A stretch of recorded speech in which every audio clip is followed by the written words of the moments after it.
Another day-o grind. Yesterday was garbage, so I took a little bit extra time today to get into it.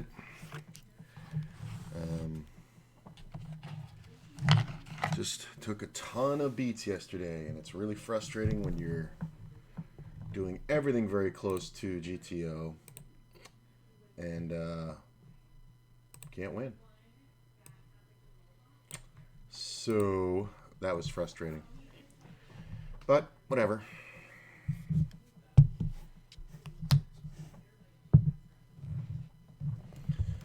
Still holding the dream to hit the 1,000 by the end of the month, but if it goes half as good as yesterday, I'll be broke in a week. So there's currently 1, 2, 3, 4, 5, 6, 7, 8. Oh, look at that, 9 full tables. So we should be able to get on pretty quickly and have a full screen going.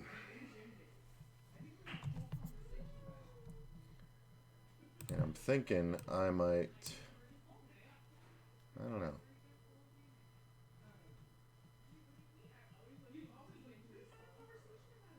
Might put something on. What am I wanting to watch?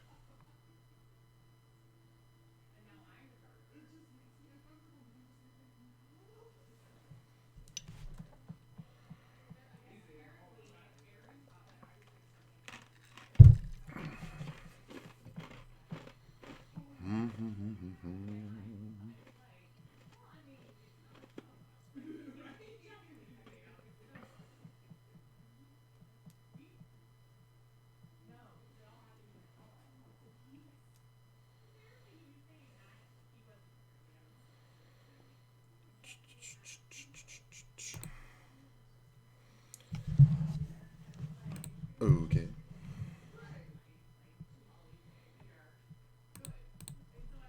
Just gonna bet.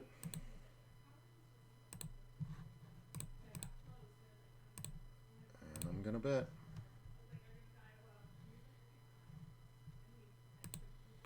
And I'm gonna bet. Not a lot of hands that should have been beating me. Maybe, I guess, somebody could have had queens or ace 10 or something, but probably would have checked that river. Queen 10, limping out of first. That's the kind of setup bullshit I'm talking about.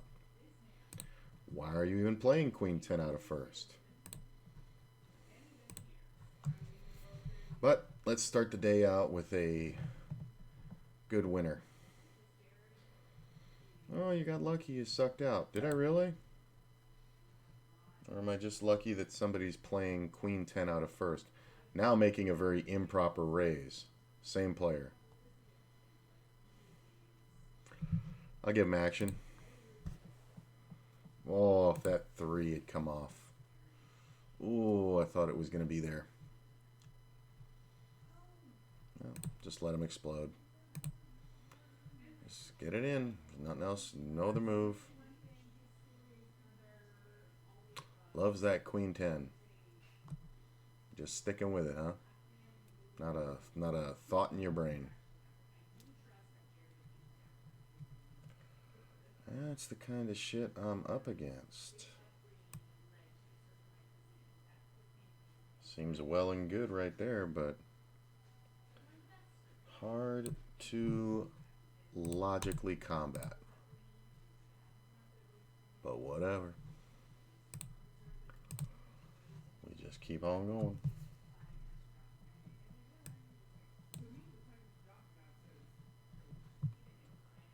Take another table? Sure.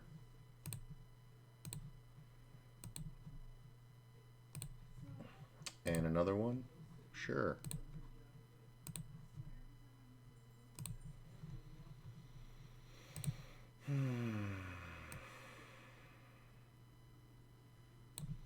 Very hard to see. That's a better way to do it. There we go.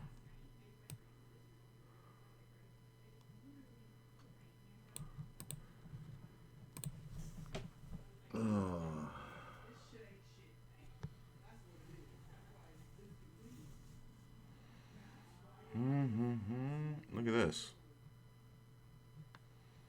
session time. I don't think I've ever seen that before.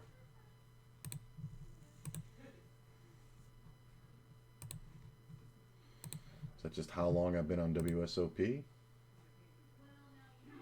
So I've been live for 5 minutes. Oh, I guess so.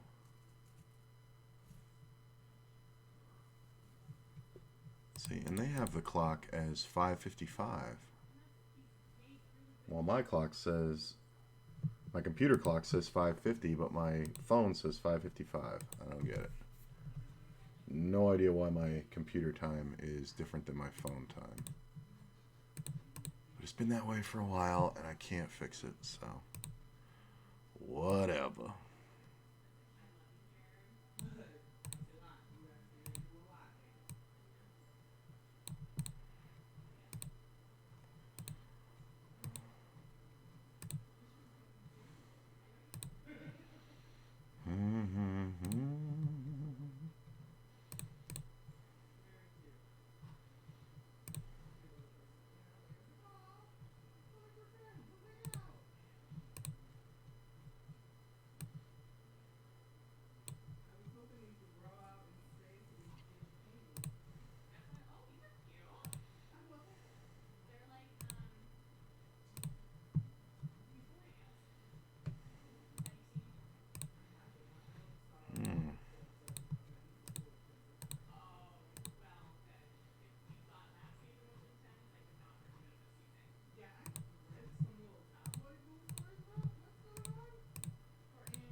What the fuck is that?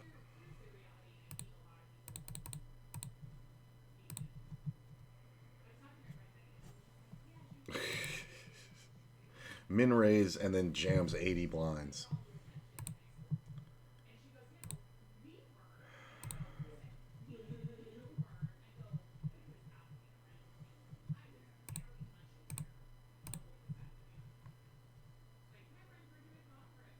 Not convinced he's willing to get it in yet. Just click him back. Nice. Guess he was getting it in no matter what.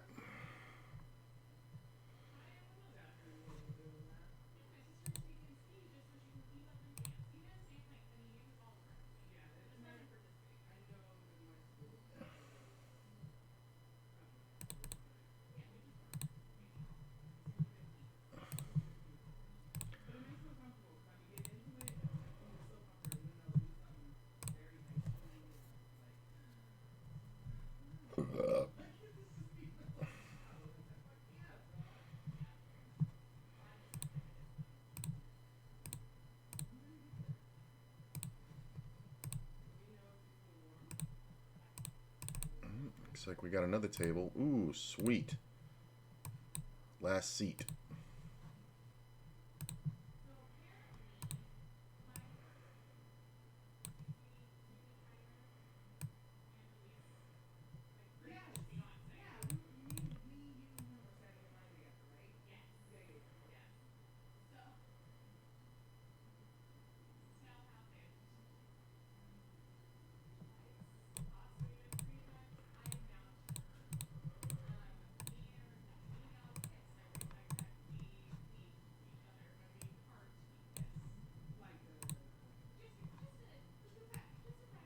And then I got this table pulled up.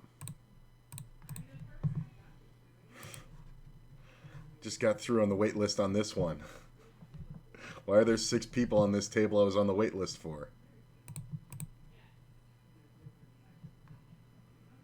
I guess this is the spot right here.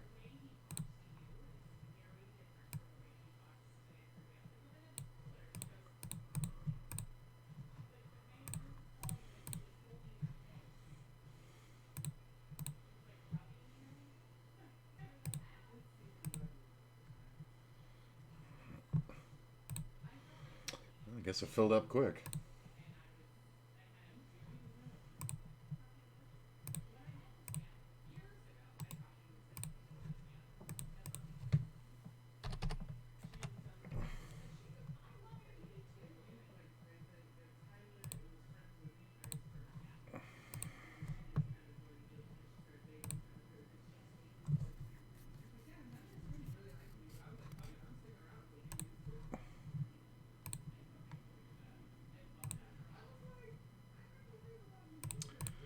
Courtney's doing nails in the other room, if you can't tell. That's what you're hearing. Checky, checky. Fold here. Oh.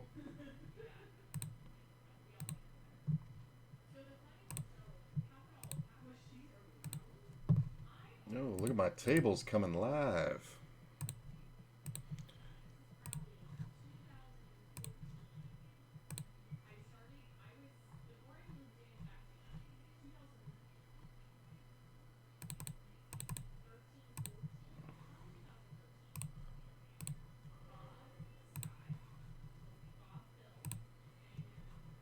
Nine tables, that's what we like, right there. Can I get the other table? There we go. All right.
Oh, backdoor the flush.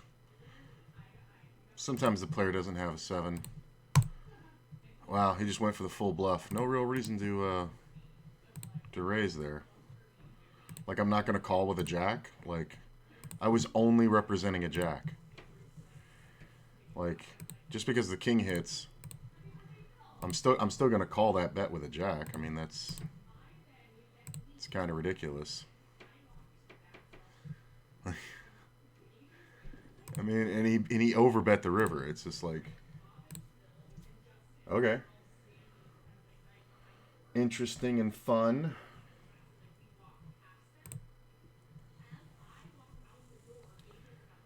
I swear, Courtney doesn't do nails. She gives like therapy sessions to these women. They're just always talking about their fucking bullshit, which is fine. But god damn, that bitch is loud.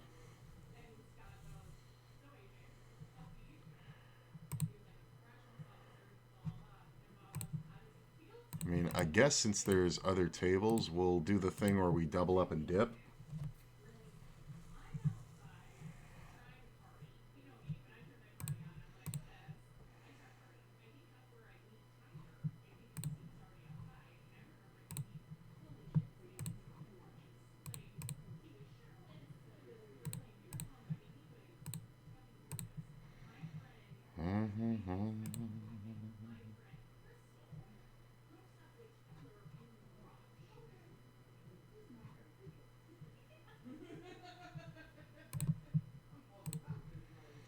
So first one of the day. Got that first double. Got off the table. There's still another table that I'm on the waiting list for, so.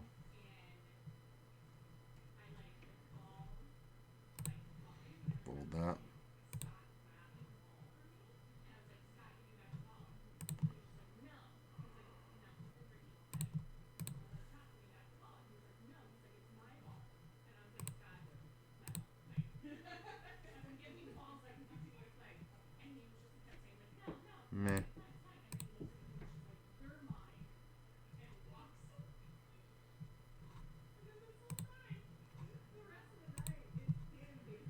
and not the bad.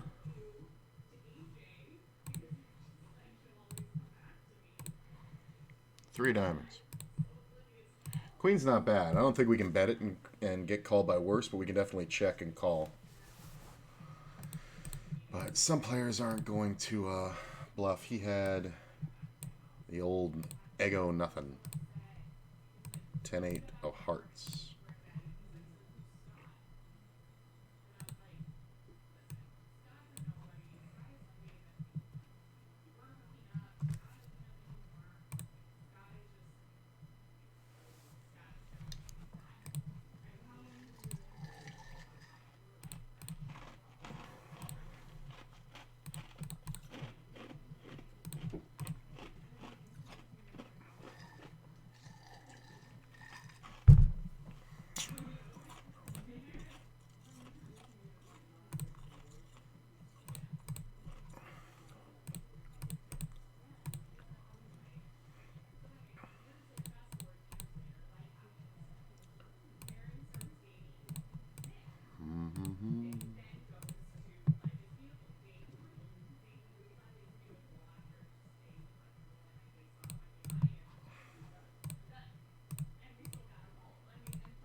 Oh, that one table may be bugged.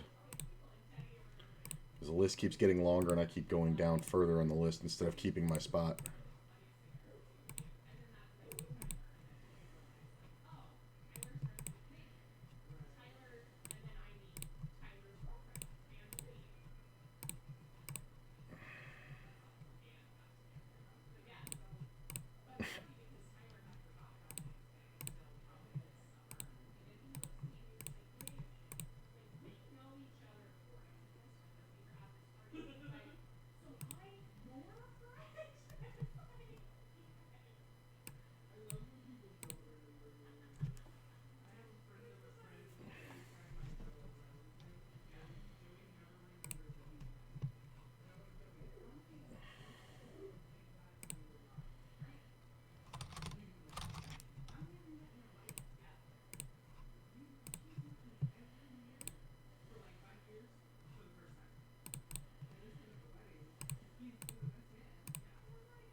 Is that worth it to bet there? Yeah, damn it, he had the ace high.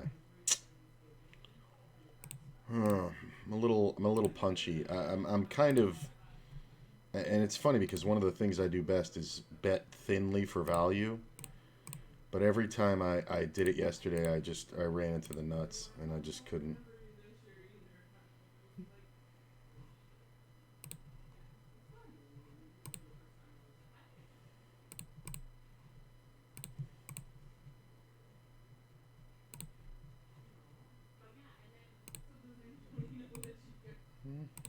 Flush is pretty good.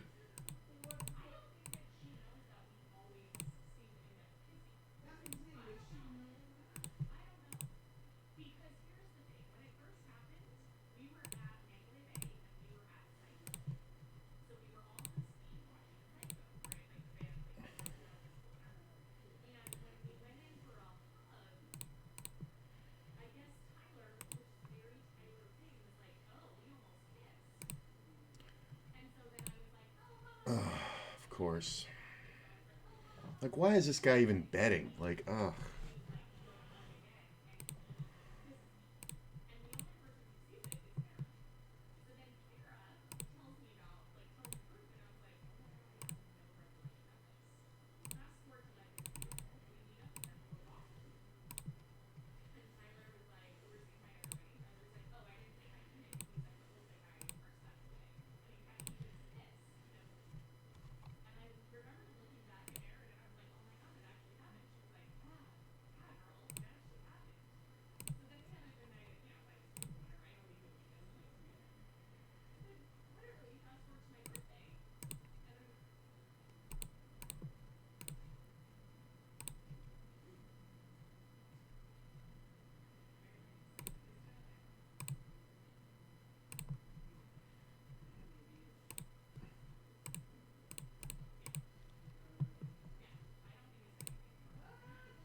Hmm.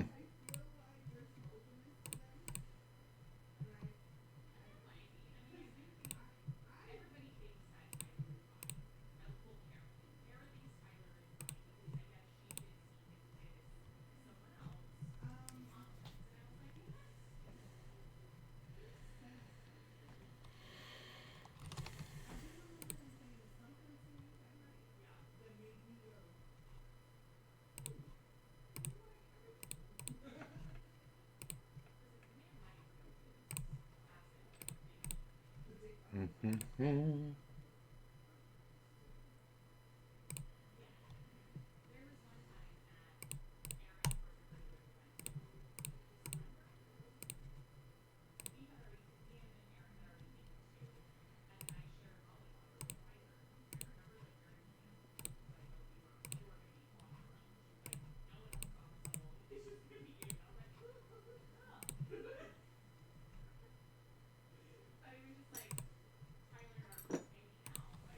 Get away from that table. That's not for you. Damn it, Sergeant.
Okay.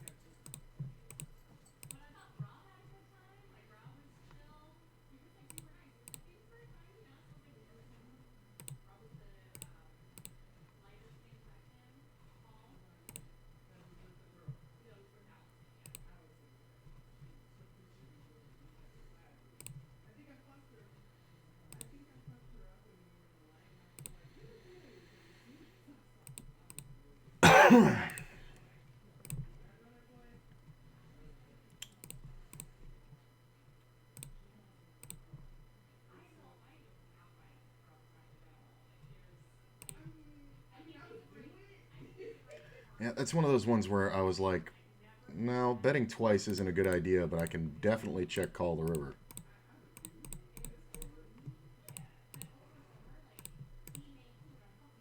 Definitely like that approach better on that one. Check, check, check. Fold.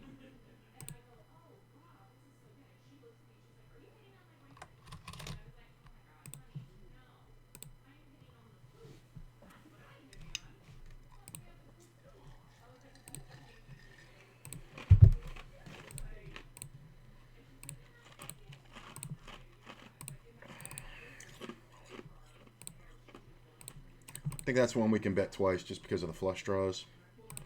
And check all rivers. Really? Oh my god.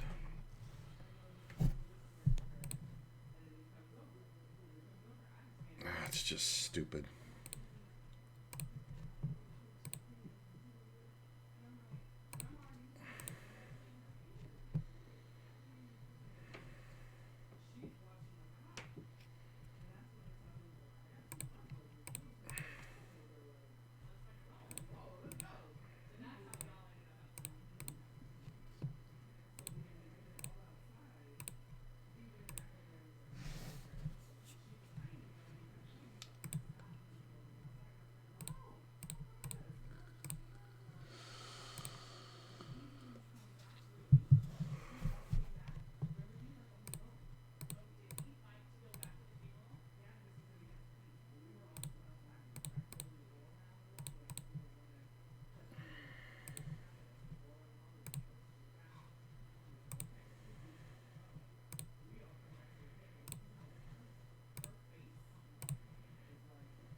Okay.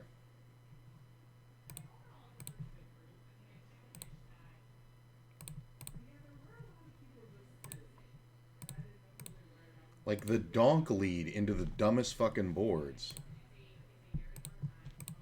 Like, what are we doing?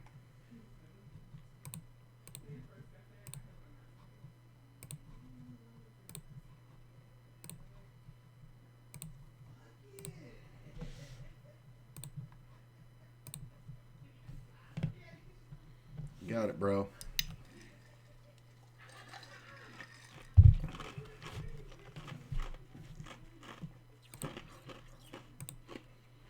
Optimally played.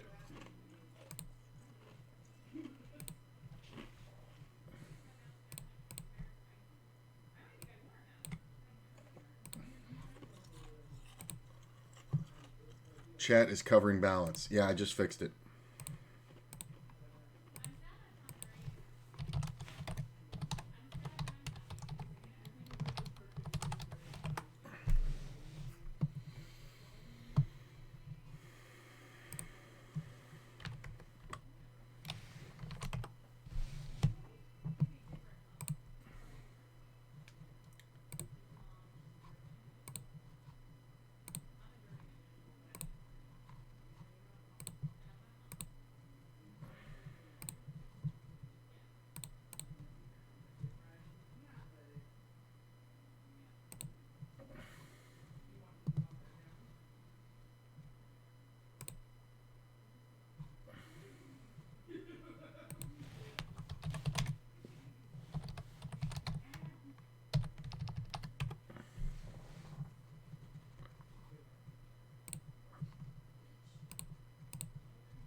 What the fuck is that? Yep, let's do it. He's a short stack. I know he's an old man coffee. Yeah, there we go. Sweet. Hold. Don't short stack. You get no play, sir. Now fuck off, Grandpa.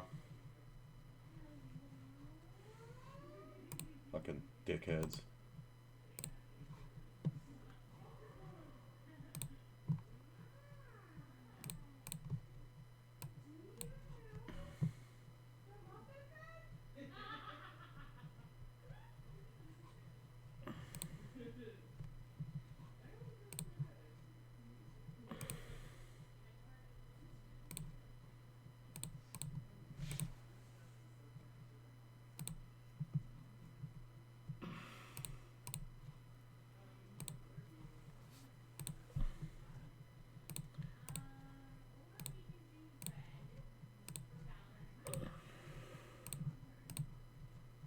Gotta bet twice.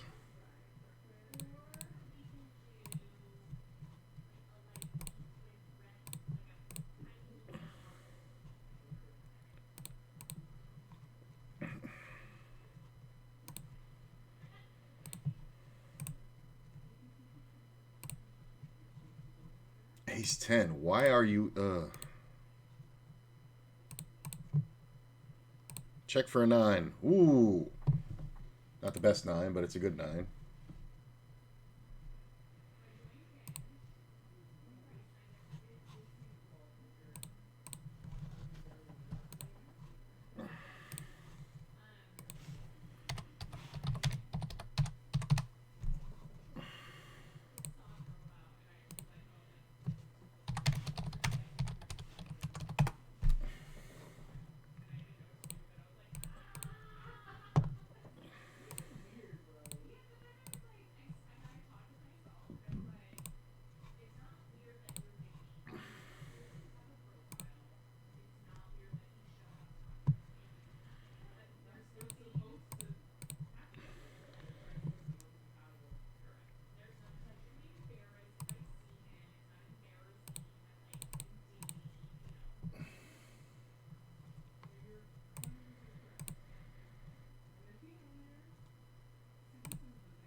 Queen's not bad.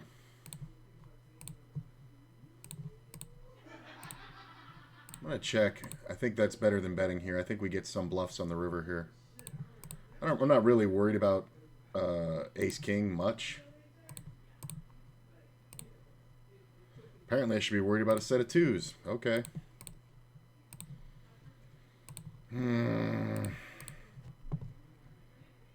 So annoying. Never supposed to fold. Never supposed to fold. Limp calls just flops me fucking pretty dead. Ugh. Turn can't be a king for once.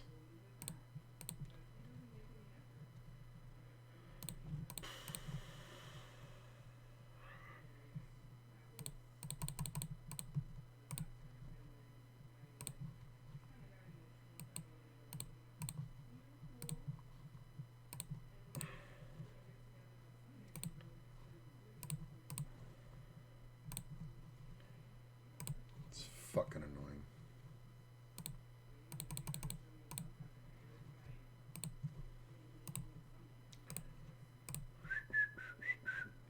It's a pretty good flop when you 3-bet a short stack. Oh, look, he jammed. What a great jam. You seriously just jammed into a... Min raises out of first, jams into a 3-better on the button on this flop. Without a club in their hand. Like, this is the shit that was happening all day yesterday, but they just kept, like, turning, and it would just come out perfect turn river for straight or something.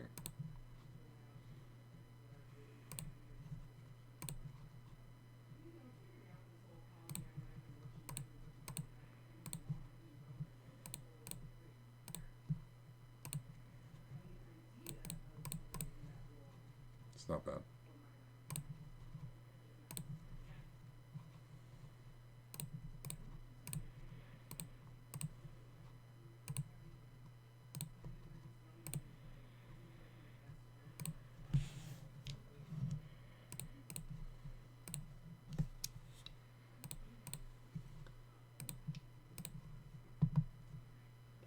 Got an email from Global saying they reward people who like to see the flop every week and gave me $15 for $40 in credits.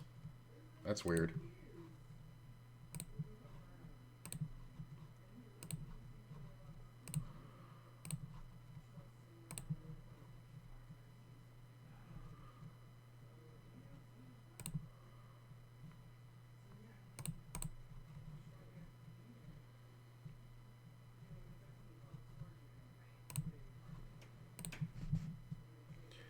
Hey man, get your shit together with this cash game BS and return to MTT's. Time to bink glory. Just not feeling the tournaments, my man.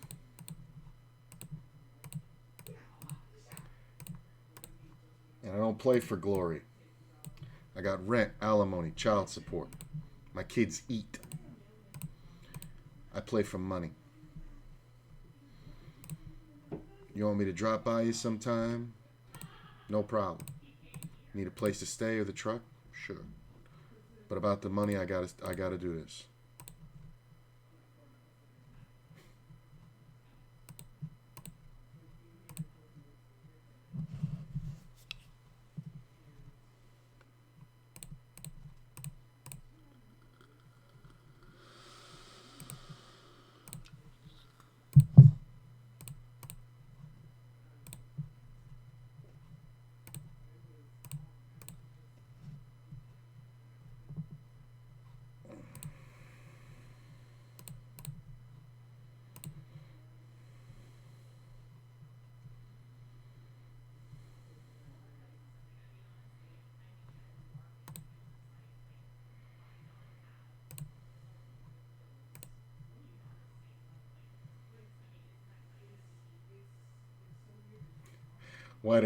Why did I have to do him like that? The old man coffee. It's just don't short stack, man. Like you just it's taking it away.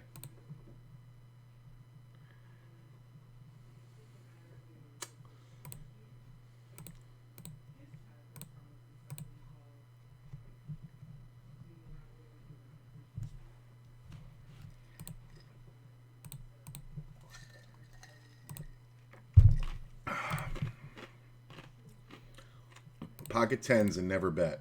Like, at no point you thought you might have the best hand? Like, really?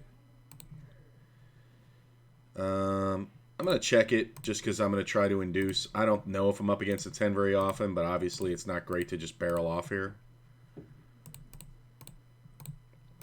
Yep, 10-9. That's fine. Way to go, bro. You won the minimum.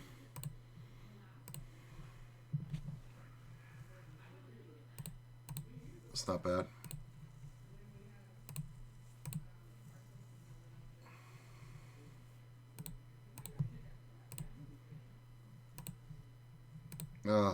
There's one card I didn't want to see. It was the 9.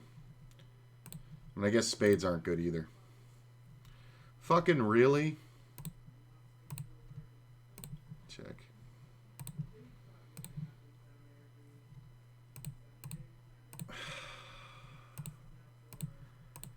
I mean, do I just have to be up against the 9 here?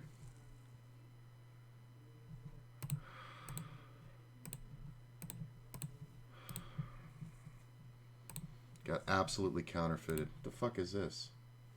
Jesus Christ. Hit trip 10s, get beat by the straight. Awesome. Thank God these people don't know how to bet. Yeah, 2 pair, sure, why not?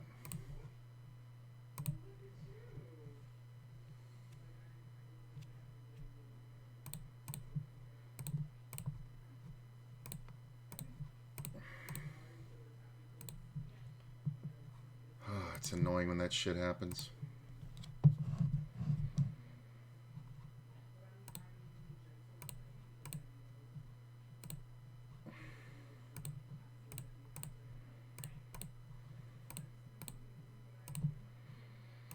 I mean, like, the problem here is that when he raises on the turn, like, it's just a min raise. I should have. No.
God, what takes people so long? That's the thing that gets me is that I'm sitting here against players who are like, okay, the board paired tens. I called on the turn with second pair, and now the river makes it more likely that I'm not up against top pair that's now tripped. But let me take fucking 40 fucking seconds to make this easiest call in poker. Just a pure bluff catch. Because I don't know what the fuck I'm doing. Like, that shit just fucking annoys me. Oh. How are MTTs more entertaining to watch every day? I think it's because of the big payout. Like, you know, you enter for, you know, so little and you make so much. Plus, it's dramatic, right? Like, we're basically just sitting here playing 100 big blinds, you know, all night long. And not much changes, you know? Yeah, it's fun to watch when someone's deep. I actually originally, when I was first going to come back to streaming, I was like, you know what? I'm just going to start playing poker, and then if something runs deep, I'll turn the stream on.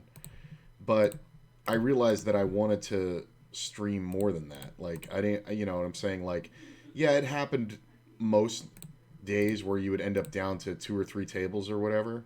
Well, this was easy. Unless this guy's got a set. Of course he has a set.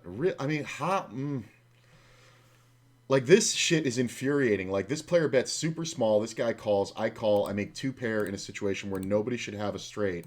Then the turn card comes off, and this is a straight completing turn card. Like, if I have 5-7 or whatever behind, I've got it. And he decides just to overbet jam now. Like, and of course, it's a 1-outer that he can beat me. It's actually a 3-outer that I go broke. Like, that's the shit that's been so fucking frustrating. There's, like, zero reason. But it shows that, like, I made the right fold earlier against this fucking moron when they made an insane river jam on me when the board came running aces. And, you know, it just shows, because some people just fucking, once they feel like they've got it locked up, they just go for it. But yeah, I didn't want to just, like, turn on the stream and, because even if you did, like, I was trying to think, like, even if I did it when a tournament was down to 2 tables, right?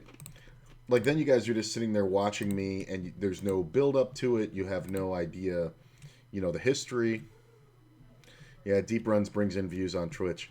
I mean, in all honesty, like, a couple days ago, I was kind of like, you know, like the Twitch and the YouTube are progressing at a pretty good rate because I'm putting out a lot of content, but it's not as fast as I thought it would be, because I started out coming back to Twitch with 4,200 followers and changing my name and all like that, and plus it's been so long.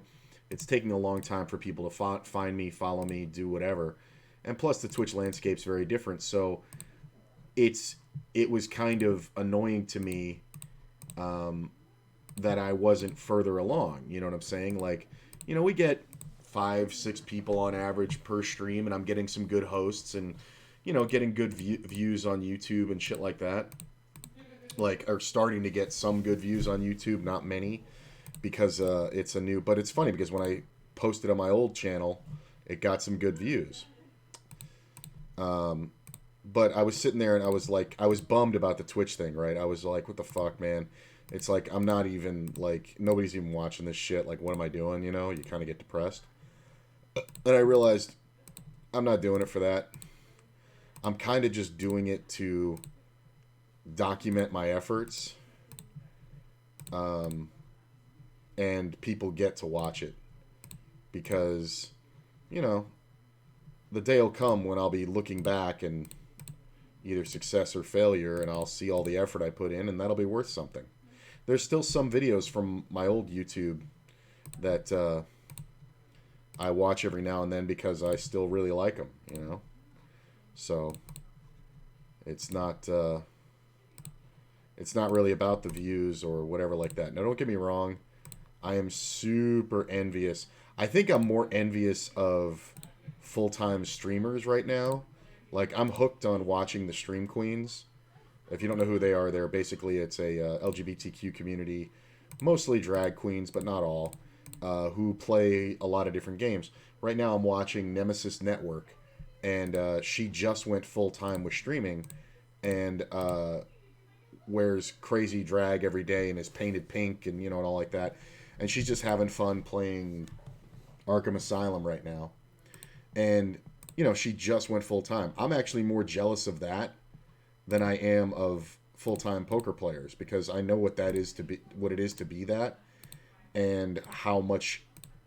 I mean, I know it's a lot of work to stream, but I'm trying to do both. You know what I'm saying? I'm trying to stream and play poker. Have you ever watched that young guy from Twitch that put some money on Bovada and played high stakes poker? Had a great run, great commentary. He was all hyped up. Honestly, I don't know.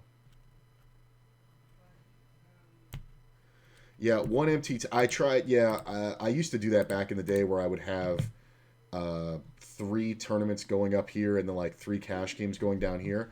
The problem is uh, the way that WSOP works. It kind of gets fucked up when you're running multiple sites. But yeah, I've thought of that. Um, it doesn't fuck me up either to play tournaments and cash at the same time.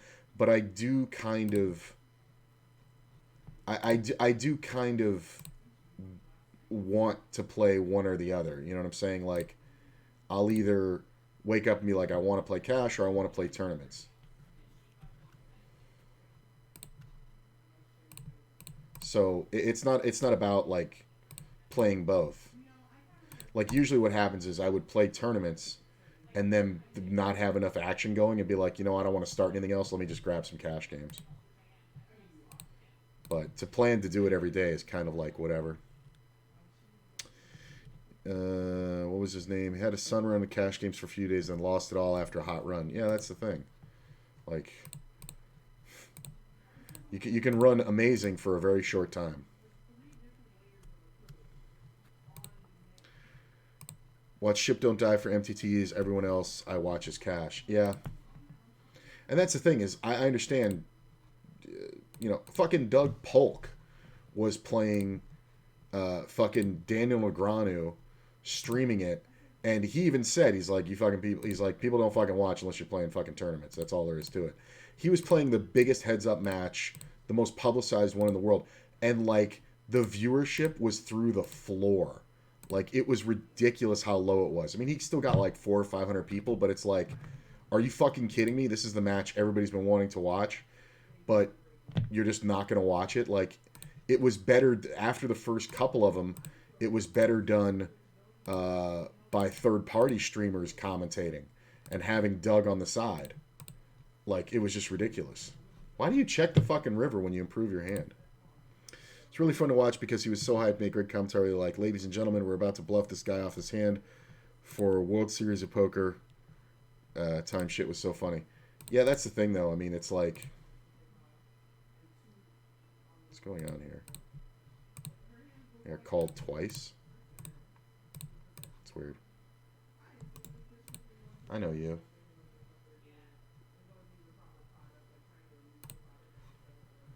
Okay. This is a flush every day of the week. Go ahead. Go ahead. Bet monstrous. Bet huge. Go ahead. What an amazing, shocking thing to happen. It's never a bluff. This player turned over so many flushes in the last 3 days, it's ridiculous. Any two suited. That was my note on him. Any two suited. Never bets a draw. Never folds a draw. So I ended up sticking him yesterday a bunch of times when I just made the full house just like that on a paired turn, and would just bet and then and then check the river and let him jam into me.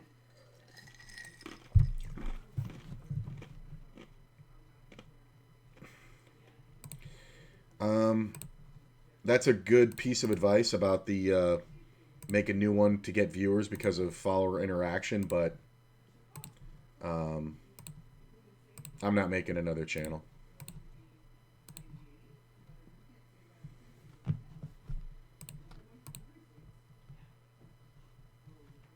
Like, I honestly, like, I just don't, you know, people either find me or they won't. At this point, if I make another channel, I'm just going to throw up.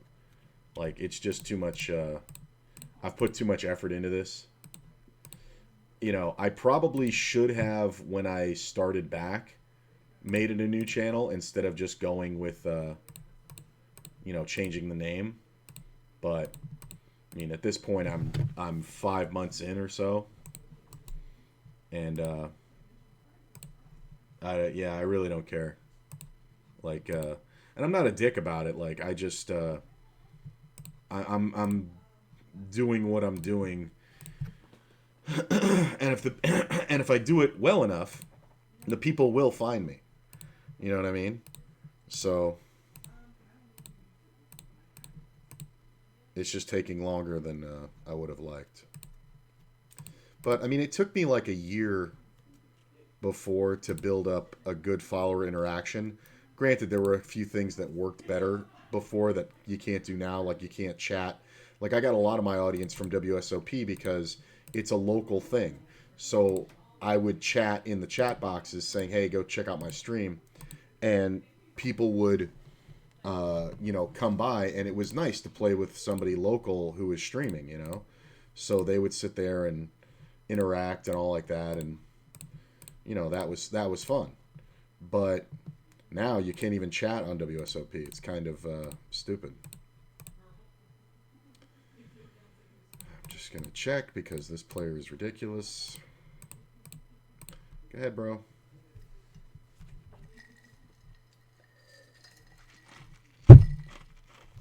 The fuck is that?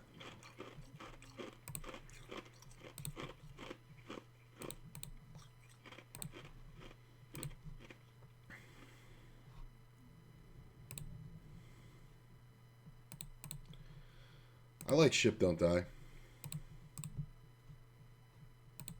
Like, I gotta be in a mood to watch poker, man.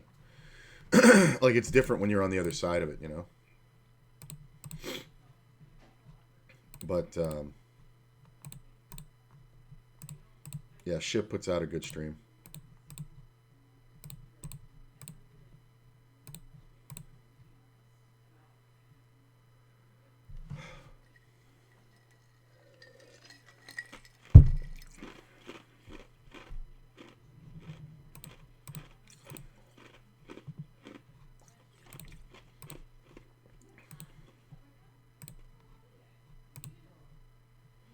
Could have definitely been beat.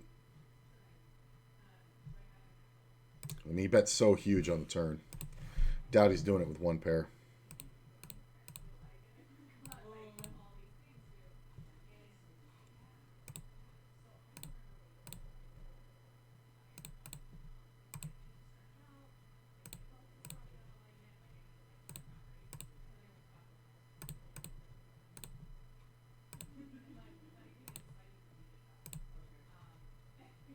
What the fuck is that? And these stupid little min raises. It's like, oh my god. I gotta see this. A set of fives. Like, holy shit, man. Of course, the ace comes off. Just gonna check, and of course, now I have nothing. Like, look at this. It's just ridiculous. Like, you wasted the hand. Now does live game stream once a week at the lodge because he has part ownership. Yeah, I saw that. Which I think is a better, you know, that'll get more views. Live play, that's funny. Online cash games don't get much attention. You know, it's online tournaments. But live cash games get way more attention than live tournaments. At least in the US. Like, back when it was produced by World Series of Poker and all that shit, then yeah. But nowadays, some of these vlogs, man, like, if you ever want to, like, I would look at all the vloggers and look at which views of theirs did well. It was always the fucking the cash shit. It was never the tournament shit, because like it's just people don't want to wait. They want to see the whole conclusion. I mean, stuff like Ryan DePaulo's run in the what was it, the Millionaire Maker or whatever the fuck it was, the Colossus. Like his run to third place in the Colossus, that gets a lot of views, but we already know the outcome. You know what I'm saying? Because it was impossible for him to keep it secret. I mean, that's why he was. That's why he was filming it. Jesus Christ, it had so much potential here. Okay.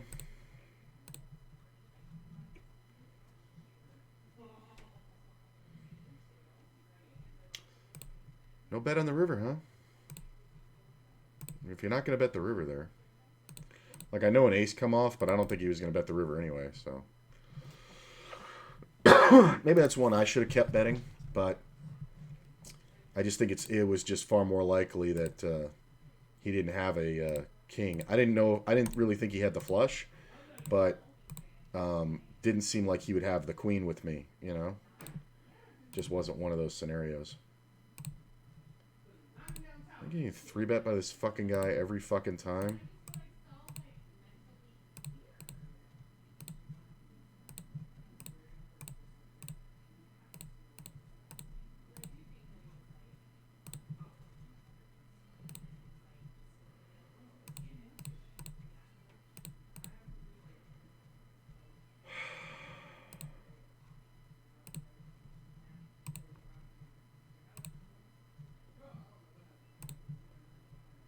What the fuck is this?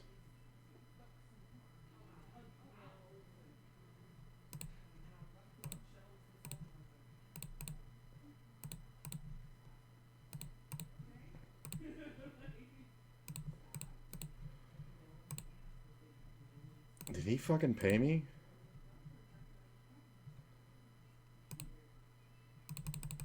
No.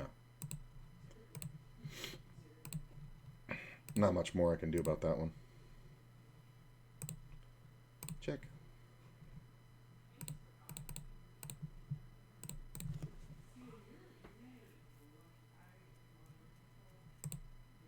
Yeah, I watched the Doug Polk podcast, so I heard about the him buying the lodge.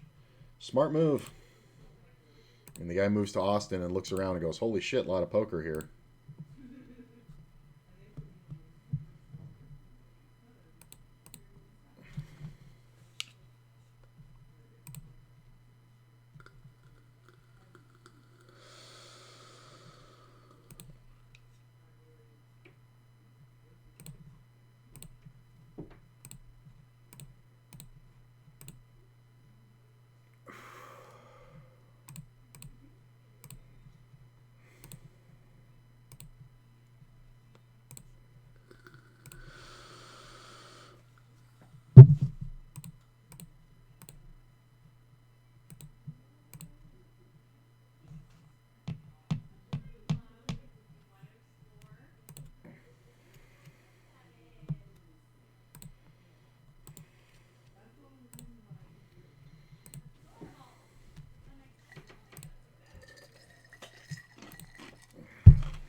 How?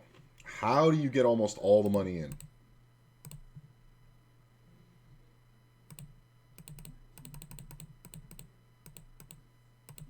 Jesus, paid off with 2-pair on a 4-flush, 4-straight board with top and third pair. Holy shit.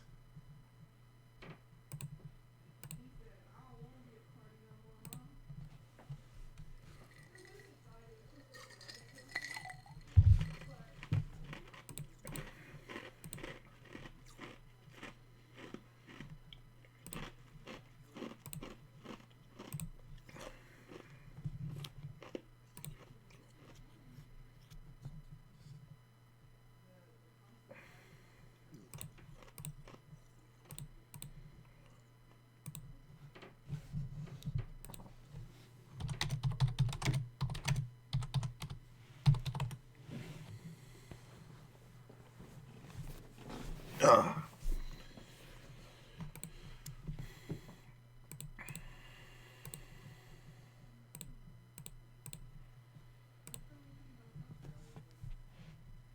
Banter is what makes poker poker.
Yeah, doesn't Doug own that shit with Andrew Neem and or Neemy and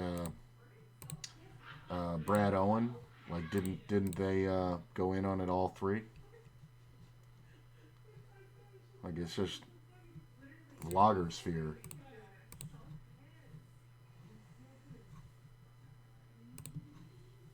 Like, it's hard to tell. Like, somebody asked me a while ago, like, who's the best poker vlogger, and I was like, I like Ryan DePaulo. I think he's the most entertaining. And they were like, no, no, no, like player. I'm like, skill level? They're like, yeah. I'm like, well, first of all, it doesn't matter. Second of all, you know, you do see some losses, but like, I find that most of these guys never really, like Rampage does. Rampage will put in where he fucked up. Like, and he's like, yeah, I went back and looked at this later, and this is a bad spot, and blah, blah, blah, blah, blah. Like, he'll do that, but like, I can sum up every Brad Owen vlog in about 3 minutes. So I got pocket kings under the gun, and I raise, and a guy re-raises, and I call, and the flop comes off with a queen, and I decide to down bet, and he decides to raise, so I go all in, and he hems and haws and thinks about it for a while, and then he calls and has pocket twos, and I win. Like, that's pretty much every Brad Owen vlog I've ever seen. That and jiggities and fucking all that shit. And it's just like, how many hands are you cutting out, bro? Really? Oh my god. Is this just like a nightmare fucking scenario here?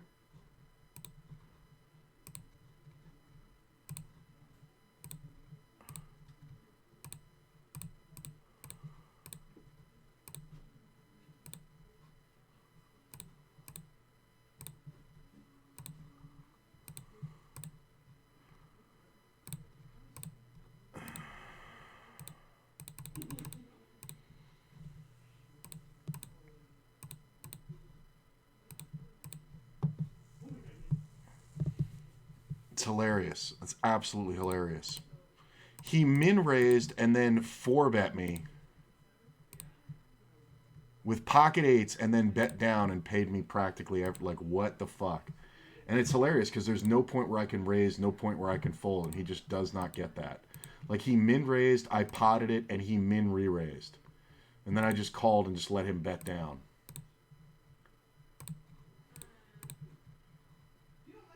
Absolutely hilarity.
So this is a limped pot, and this player bets this much. Let's just pile money in. Like,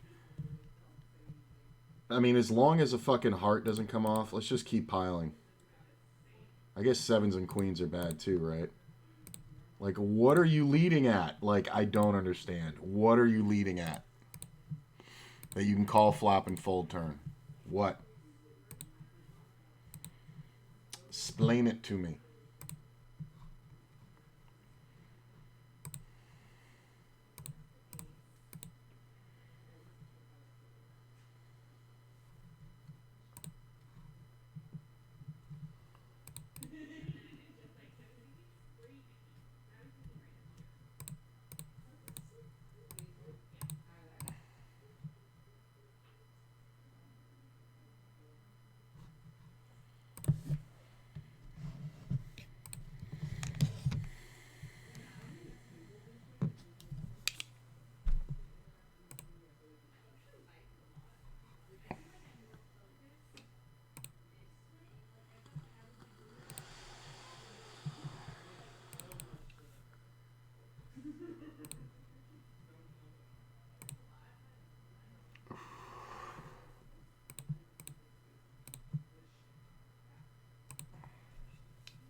The other guys are vloggers, man. You should check them out.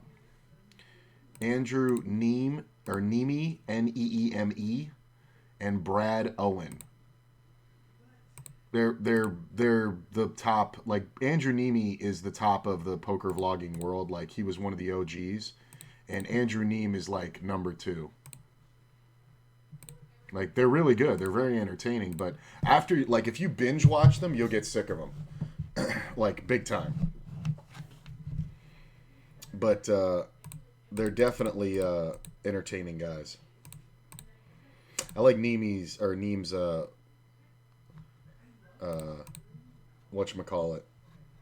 drone footage. Like, these small 3-bets for no reason. You could close the action. Why are you 3-betting? Can't fold.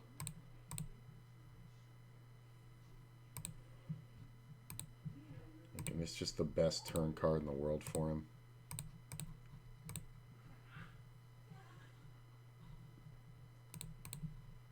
Oh, it's so frustrating.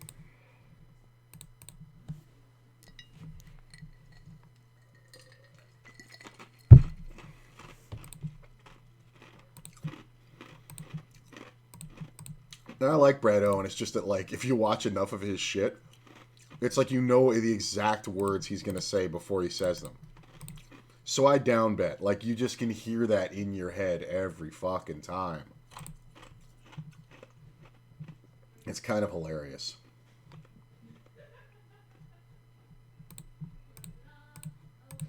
I mean, he's just a dude. You know.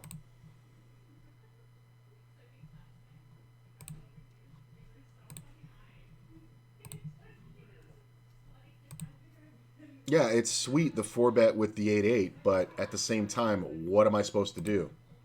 Like, I'm aware that that shit exists so much on this fucking site, and I'm sitting there like, what the fuck are these people doing? But I can't jam, right? Like, the jam is never the option. Like, to 5-bet jam there is never the option, because the 8s aren't calling, and you're just going to smash your face into, at best case, ace-king. You know what I'm saying? Maybe you can get a call with jacks, right? So what's the move? So you just call.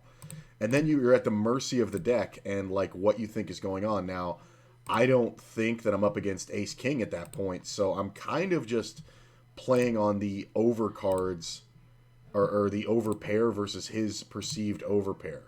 And I'm kind of expecting him to roll, like, pocket jacks most of the time. But, like, and it's such a bad play. Like, there's no There's zero reason whatsoever for him to actually do that. Like I don't even get the min raise. Like he min raised on the button, right? Which I don't get. Like with a pair, and you're facing the blinds. Like what are you even trying to accomplish by min raising? Because the big blind is never supposed to fold. Like there's almost no hand that the big blind is ever supposed to fold to a min raise. There's just not. So, but they're not thinking like that. They're not thinking it out. So then you call, and then what? Like you're just gonna keep betting for no fucking reason. So you get 3-bet. Now what? Well, now you've fucked up your hand because you didn't make a proper raise pre-flop. So you should call. But because he's such a fucking idiot, he's sitting there going, "Oh, well, this could just be a move because of my weak move." Blah blah blah. So he's leveling himself off in his head. So he decides to 4-bet. And obviously, I'm not going anywhere. You know, I don't care what I have. If I've 3-bet you from the big blind when I could just close the action and flop, I'm not folding to your shitty 4-bet. And I'm never folding to you on 90% of runouts. Because I'm either going to have what was improved or you're not. Like, that's just kind of the way it is. Can I get on this table? No, of course not.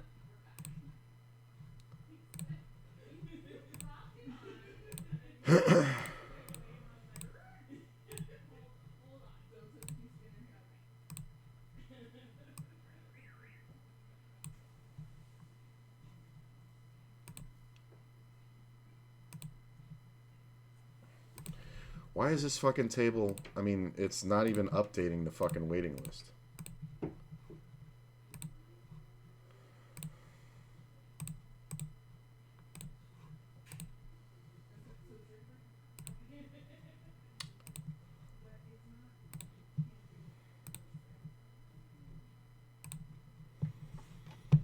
I mean, see, here's the thing, though. You think that the 4-bet is great with 8-8. But when you have queens in the big blind, it's like, is it really awesome for you to be getting 4-bet by the button who just min bet opened? Like, really not. I mean, my move should be to jam, and on ACR it would be to jam, I guarantee you. But those players understand ranges. I'm up against players who have no idea what the strength of their hand is. Like zero concept.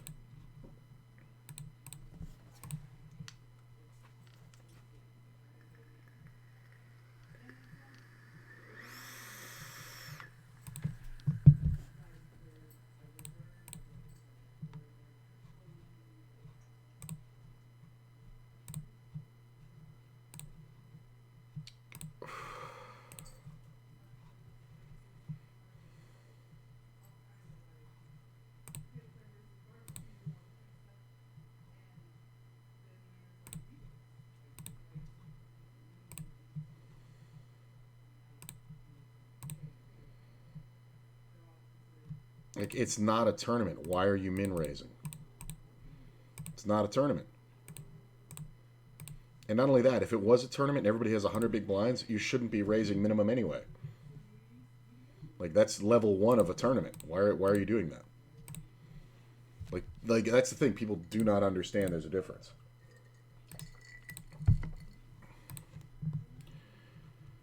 So we get called and have to check back because of the stupid fucking ace. And I'm going to down bet the turn, like Brad Owen.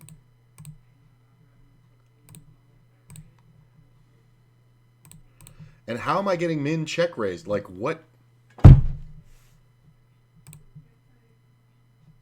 And I'm never supposed to fold it at that price. Is he going to make an actual bet on the river?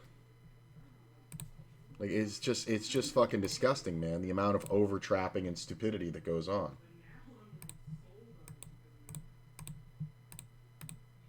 Like, and I guarantee you it was one pair. I guarantee you. But it was a pair that beat me.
player has limped now 3 times in a row and folded 3 times in a row.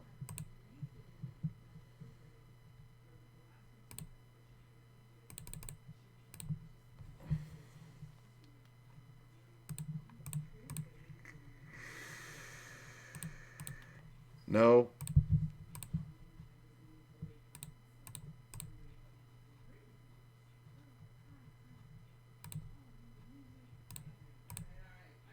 Now you can get a showdown. Fucking Jesus. Like, the fact that he did that on the turn, it's like, how is that not a draw? It's always supposed to be a draw. Like, this is just the most... Like, he just cost us rake. Like, he never had any ability to win the hand at any point.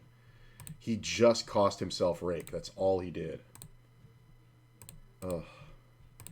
But never folding, right?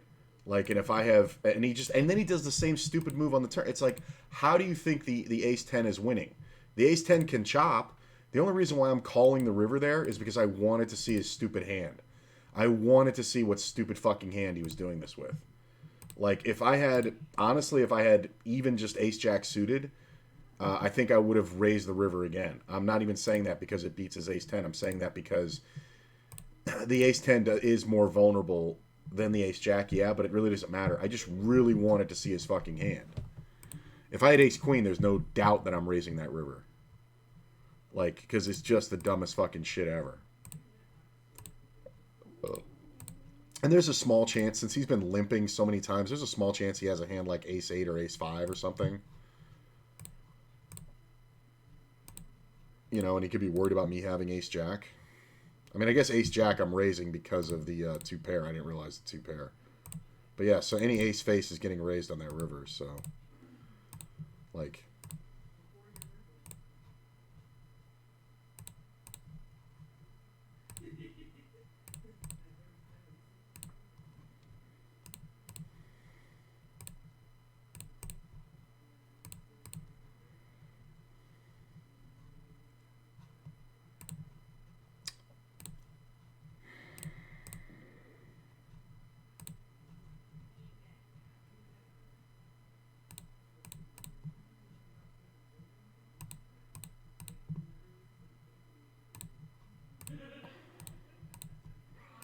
Little clicks got out of whack there.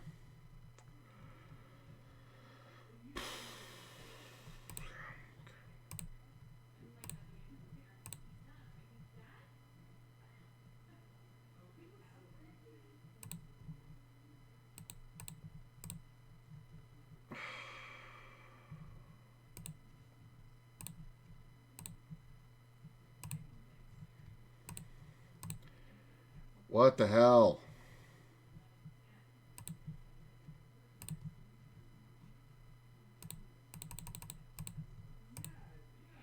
Like, I know I should just keep betting, but it's just so gross. Like, I'm just dumbfounded. Like, when when a certain amount of queens can exist in the deck, king, queen, ace, queen, queen, jack, things like that, that's fine. But when queen 3 can exist, it's like you're just always up against it.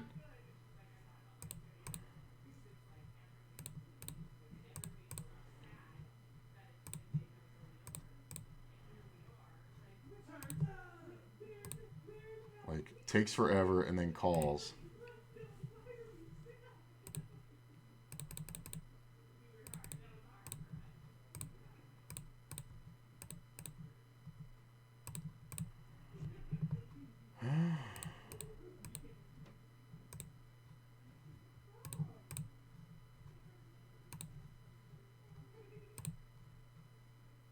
Like, what are you thinking about? Oh my god. Do you see this shit? This is not a good call. He had ace king and clicked the call button fucking 4 times. It's not a good call. That's a fucking idiot. He never took any initiative to win the hand. He needed me to stop betting for him to make a bet and win the hand. Like, and I raised in the fucking cutoff. Like, I can't just have a queen. Like, it's so hilarious. It's so hilarious.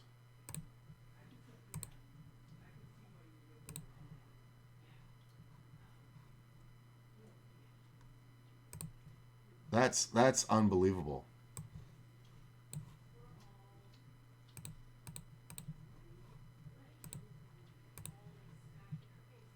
Oh, he called me again pre-flop. He probably has ace king, right?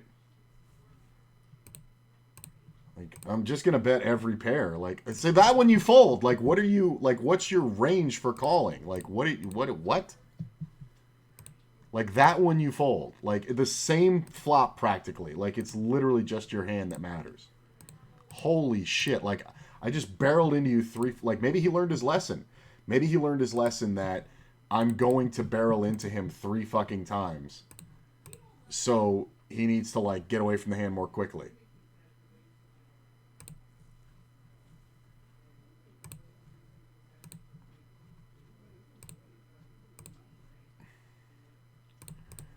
I mean, I guess we just check down here. Deuces might win.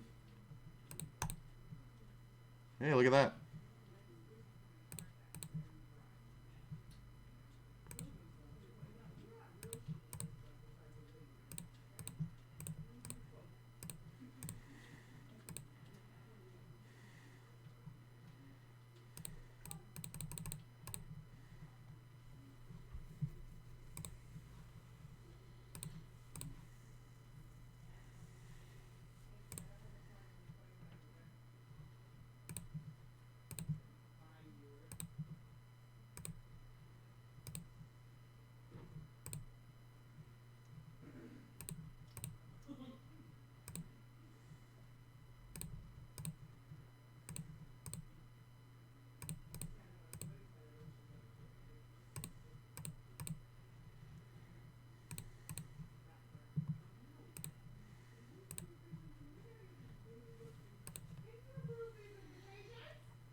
Got it, my man.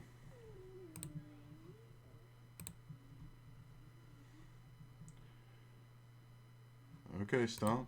You can have it. I love the guy who posts and calls 7 blinds cold and then folds to the squeeze. Like, I'm the one who should fold to the squeeze. Really? Well, he's leading into me with a hand that's not going to fold to a raise, so I'm probably going to see a check on the turn, and that's where I get my value. What a shocking turn of events. Like, it's just a hand, like, shitty bottom pair. Maybe a jack donks out. Like, it's just... And, like, I get annoyed because it's just like, what are we doing?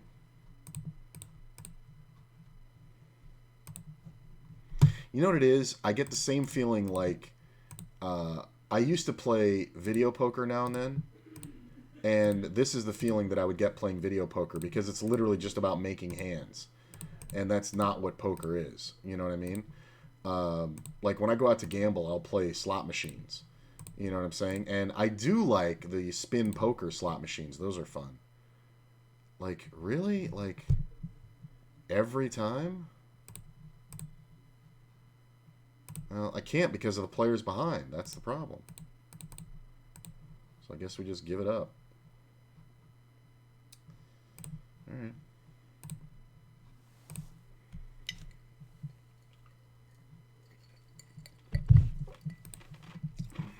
I mean, even in position, 4 players in the pot, what can you do?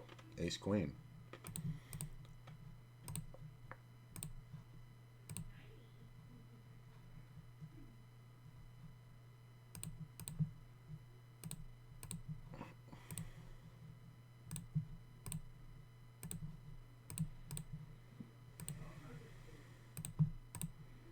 Oh my God. How do you not bet the river? I flopped 2 pair. Oh my God.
Ugh.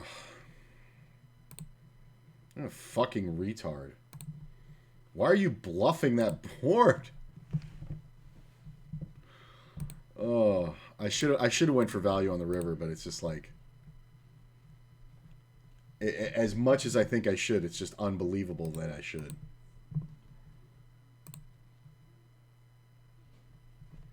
Good to see all you guys here. I appreciate you hanging out. Feel free to say hi. There's a lot of people here. I like that. It says 10 people, but I can't see the list.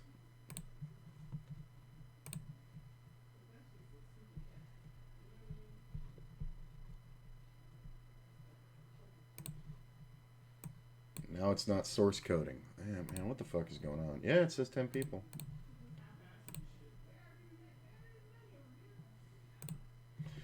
Whatevs.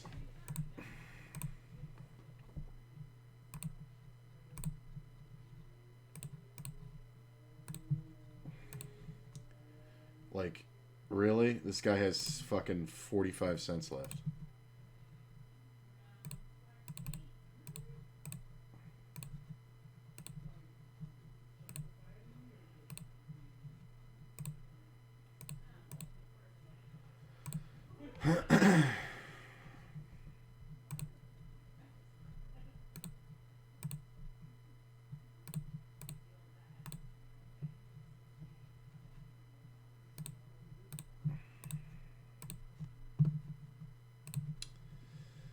I mean, I can't really beat anything here, right?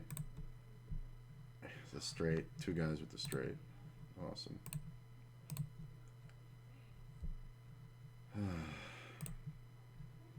And you both play so good. Just calling with gut shots that come off. It's just, you just both play so good. You don't want to raise with a gut shot and overcards? I'll just sit there and take it in the shitter when I miss my hand and lose with the obvious best hand of ace 10 when I miss. That's fine. I'm a fucking retard.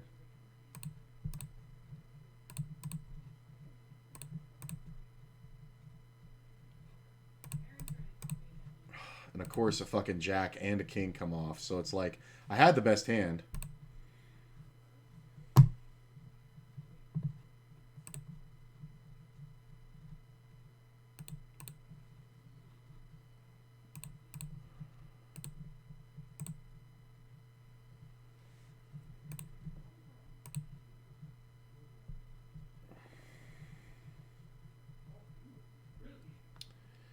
You don't have enough. Play for more.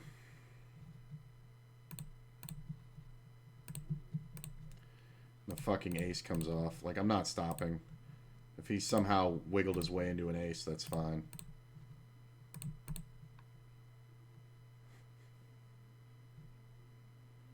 Great play, bro. Fuck out of here. What are you even thinking about? You put in 90% of your stack. You put in, well, I'm sorry. He put in about 80% of his stack. And then he's thinking about folding the last 5% on the river.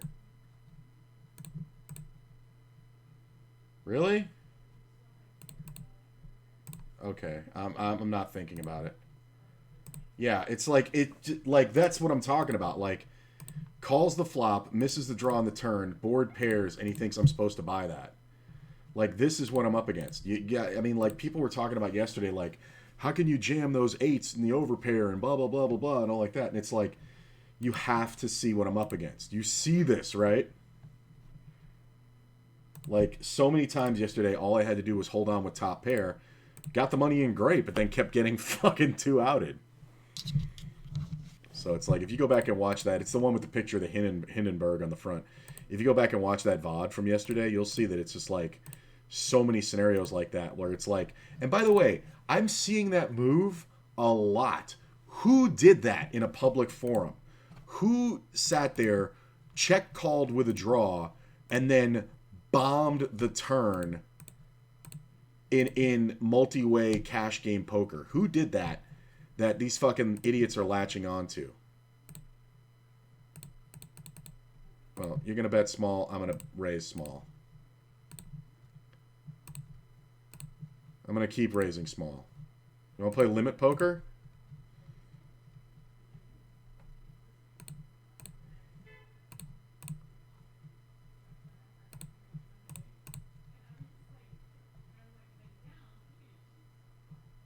Like, do you have any idea what you're doing? Do you have any concept? Oh, please have a 5.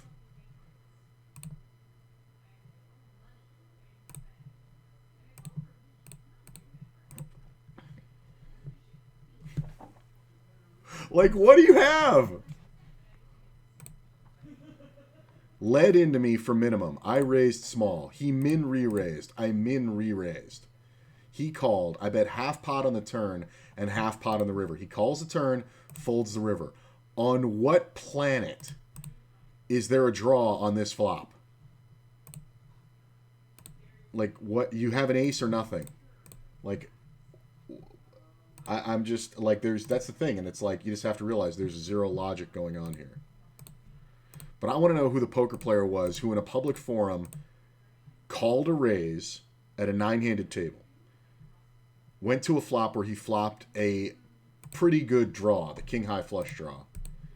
Check called on the draw out of position, which is what you're supposed to do in modern GTO theory, and then led the turn for the full pot as soon as the board paired. I want to know who the poker player was who did that. Because what? And I've seen it so much in the past week, and it's insane. I've seen the same player do it against me like fucking 10 times. I'm thinking of like 4 different players. Does it work? Does it work? I mean, I guess it works when I'm bluffing, but in a fucking 3-way pot, am I bluffing that much with an ace on the board? Kinda no. But, I mean, I know that was a jack on the board, but that was a pot where he was in the big blind. This player raised. I called. He called. And I flopped top pair. And then the small blind check calls the raise when everybody checks around. And then bombs the turn. With what? What do you have other than a draw? And then I put them all in. And, of course, now he has to call. It's like, are you just afraid you won't be able to get all the money in bad? Like, what's the fear? And not only that, like, if he check raised on the flop, I could see it, right? Because then you have 2 pulls at the flush draw. You got the overcard. You know what I'm saying? That's kind of a standard-ish play. That happens all the time. But, like, I just don't get it. And I've seen it so much. It's insane. It took me, like, 3 days to figure it out.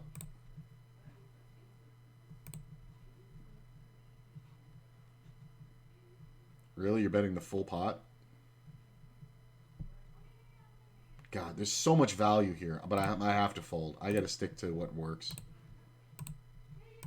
Like, there's so much value in hitting that fucking 5 or 10. Motherfucker. And then he checks the turn. Like, pocket 8s, queen jack. Like, what the fucking shitbag, man. Like, why is pocket 8s even betting?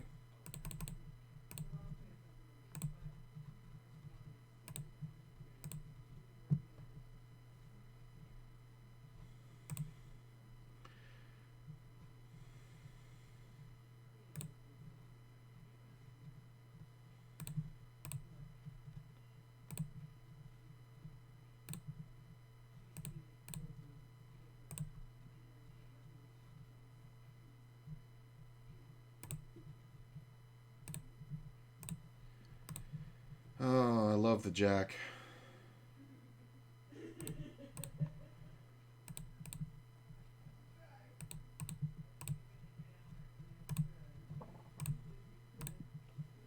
Love this king on the river.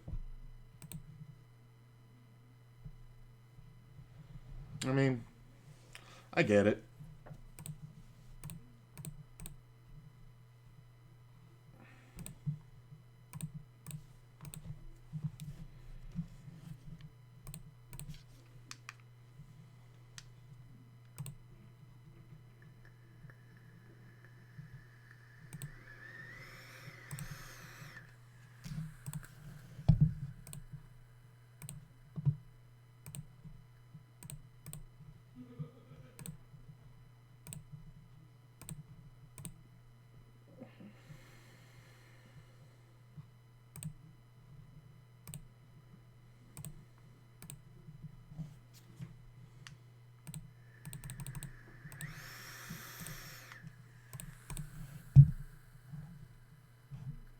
Look at me getting away from the eights.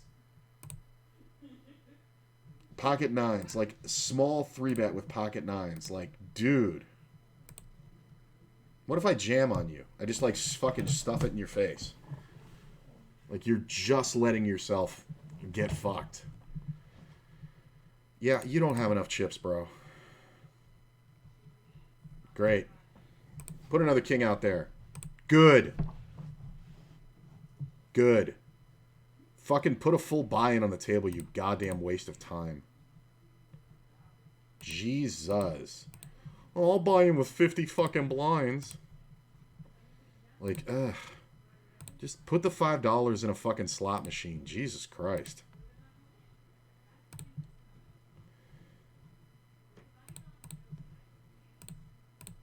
There was no way to make anything here.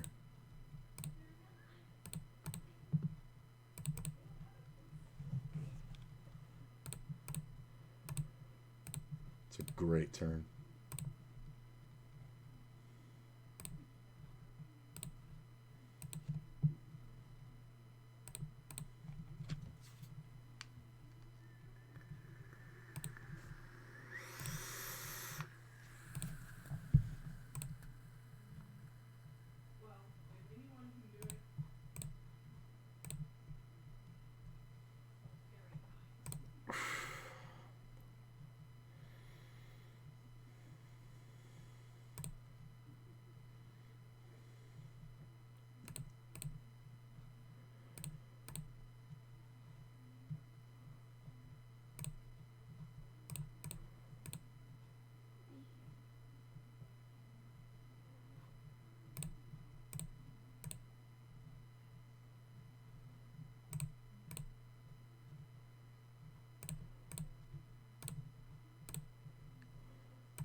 Mid-raise, call, call. I mean, you just don't have enough on the table. Doesn't matter. You have two fucking dollars.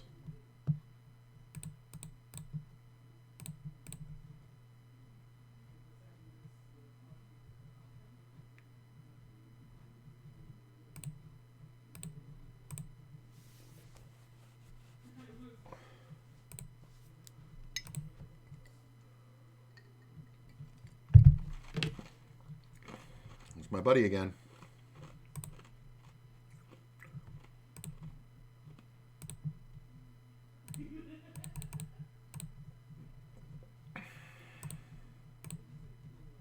Snap call.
This might be the problem, but I don't think I can fold because of backdoor draws.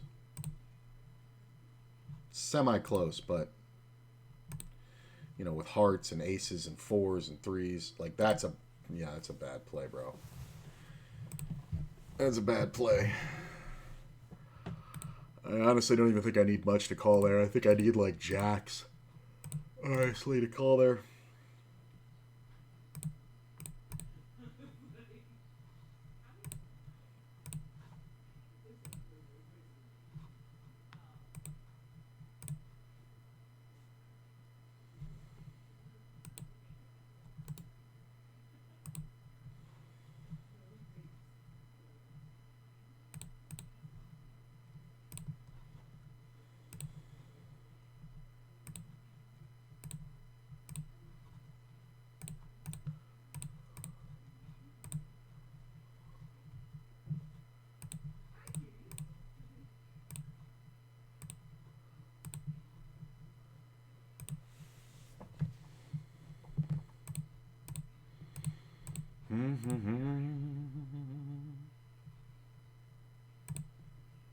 Not the worst in position.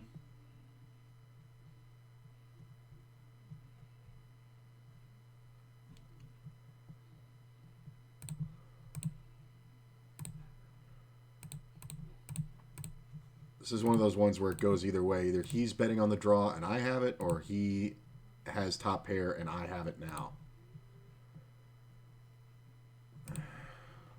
I don't think he bets twice at it.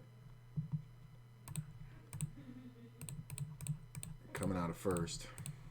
I mean, he could have had something like a set of queens or something like huge that I just sucked out on, but I mean, he should be betting the river. That's the problem. Although I don't know, like I don't see these players betting the river, so it's whatever.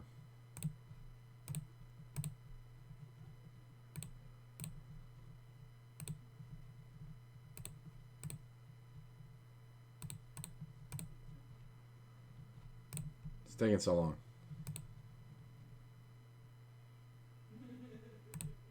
I'm gonna check the turn. I think if I hadn't bet the flop, I would bet the turn.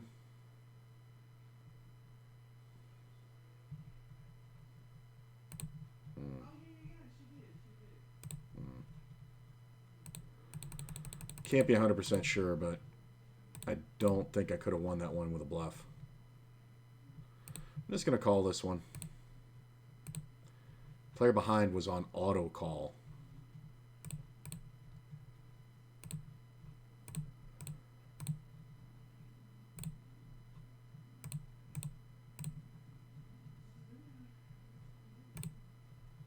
Great call. Pocket threes. It's hilarious. Check. Fucking spade kills my action. Get a little value, maybe. Jesus Christ. Two outed. And he just called. Like, what do I... Oh, my God. It's so hilarious. It's so hilarious. Like, just call with that set. Oh, somebody might have a flush. Really? With that bet. I don't get me wrong. I'm not paying him when he raises, but it's like the fact that you raise is just kind of stupid.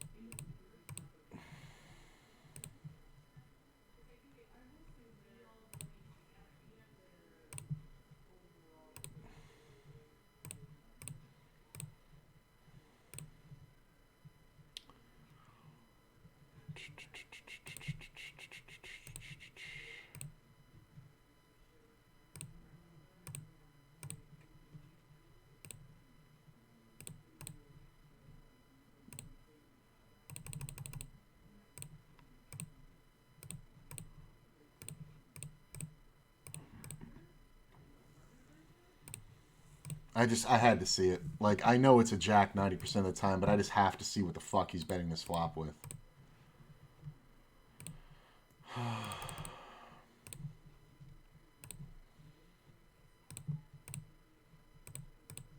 Really?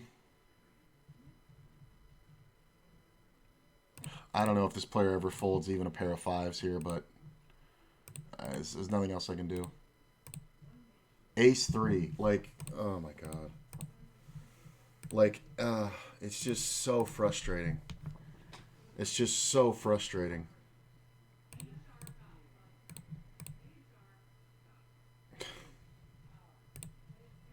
Just sitting there losing money for the last hour, and then he fucking finds a fucking 3 on me. And it's like, and that's the crazy part, is he almost didn't, he was sitting there paused before he called when he tripped the turn. Like, there's just, hits a 3-outer twice. Like, oh my god. It's just so bad. Cold called, limped in, cold called a 4-bet with ace 3 suited.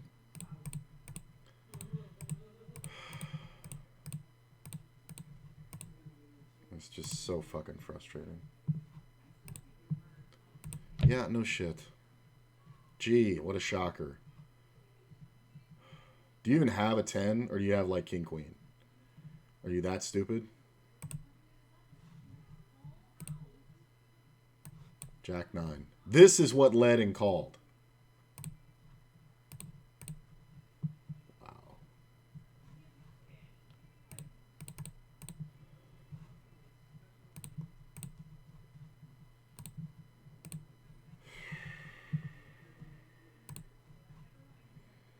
Like, and it's like, you know, for 45 minutes, just build up, build up, build up, and then get fucking just bad beat by that shit.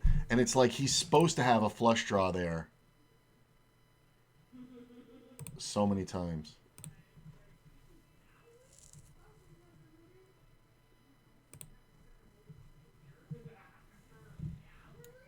Like if he had a pair there, I could see it, but the ace 3 is just fucking gross.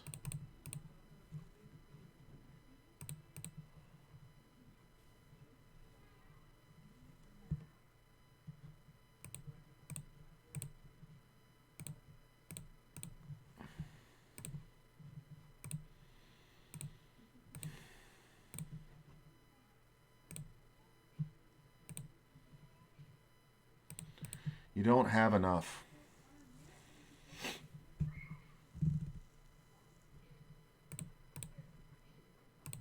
Like, pocket eights, like, you just don't have enough. Of course, he flops a fucking set of eights. Like, it can't even be a fucking fair fight. It's just ridiculous. Like, why 3-bet? Why are you 3-betting with 40 blinds if you actually are considering folding? Like, what in the absolute fuck? Actually considering folding. Not only that, 3-bet with it. Like, 3-bet with this. And then what? You're contemplating folding with 44 fucking blinds? Like, I couldn't have won with aces there.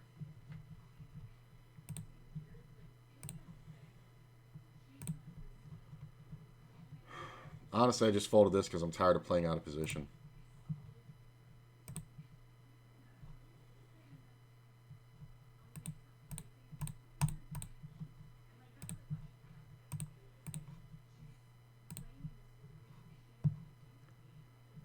Like, I don't know what this is, but...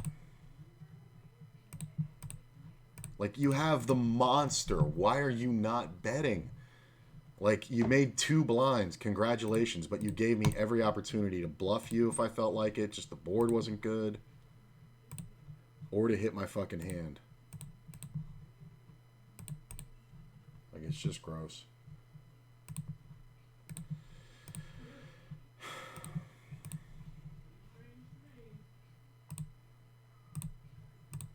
Well, you guys let me know if you want me to talk. I feel like I'm just bitching, and it's just not constructive. So, if you have questions about a hand,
how am I running into it every time? Like, I know that that seems stupid, but this player has fucking 3-bet from the blinds like 50 fucking times on me in the past 2 fucking days. That was the first time I decided to fucking make a stand. That was the first fucking time. And they just have the absolute unfoldable.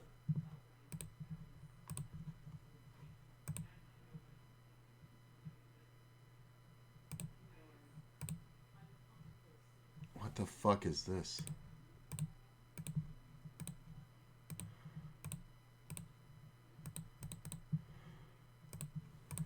You know what it is? I just can't believe how good some people are running. Like, I just can't believe that I'm getting 3-bet like so much by just good hands. Because I keep seeing all these fucking bullshit pairs.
Like, I'm either killing my action or I have to gamble. Like, this sucks.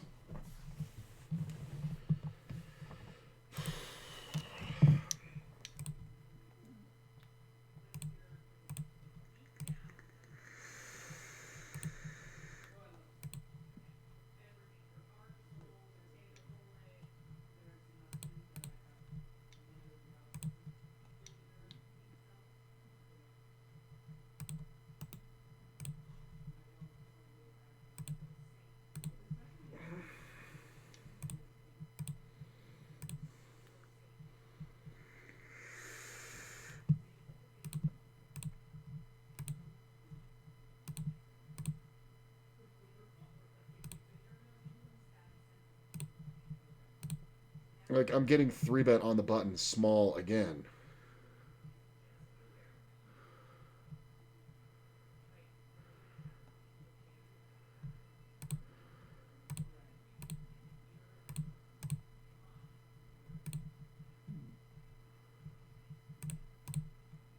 Like, I just want to see the hand. And plus, I'm obviously not getting called if I bet. Like, that's a small 3-bet. Like, why?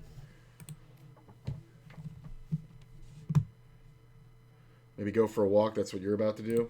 Yeah.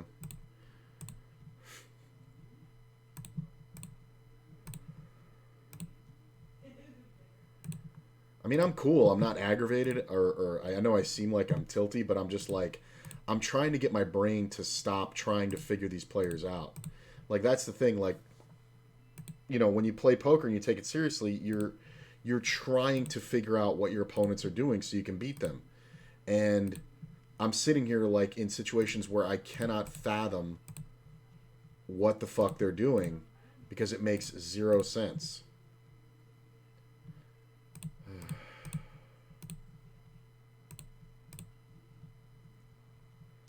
Like, does this guy always have to have 5-4? He could have 8-9 or whatever. 9-10. Just hits the gut shot.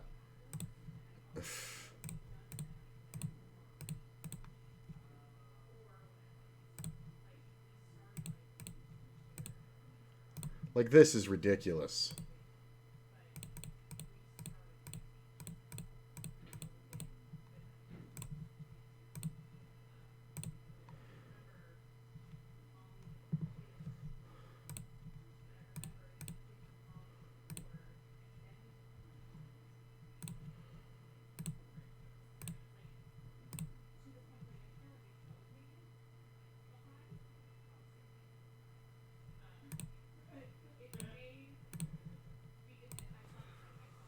Just bitching, but I sit here and curse people out through my computer. The things you say are much nicer than what I do. Well, good. I mean, I'm trying not to do it because it kind of winds me up after a while. So I'm trying not to. Like, plus it doesn't serve me at all to do that. You know, it's just so hard to believe that I keep getting beat in these fucking scenarios. Like that gut shot. Like I flopped an open ender and flopped running top trips, and the guy led at a gut shot and hit it immediately when there was only 3 in the deck, and then another one comes off. And it's like, if he had shown me 5-6 for the bottom end of the straight, okay, fine. But he just fucking walloped it with fucking 10-9. Like, it's just ridiculous.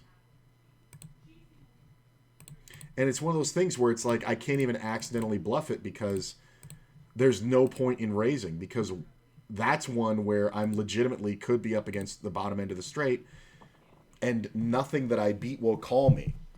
You know, when the board is, what was it, 7-8, deuce, 8-8, like, what legitimately is going to call me when I raise that river that I beat? Like,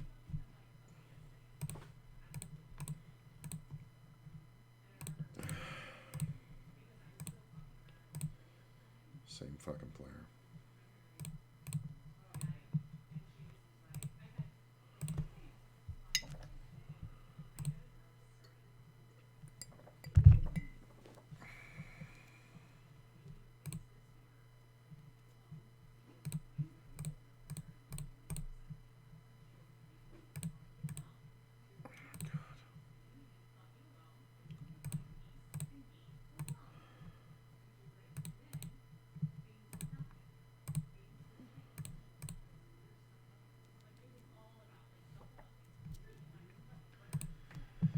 And it's, of course, it's always the button. It's always the button. It's always the button. Like, and when you see that it's like always this scenario, it's like, why is the buttons range the under the gun range? When the under the gun limp folded.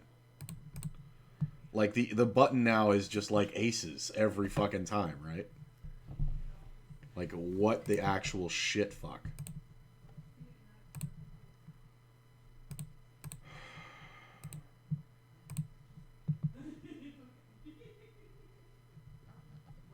Like, I'm almost convinced it's 100% guaranteed that he's just miles ahead. It's just the strongest betting pattern ever. Board pairs on the turn.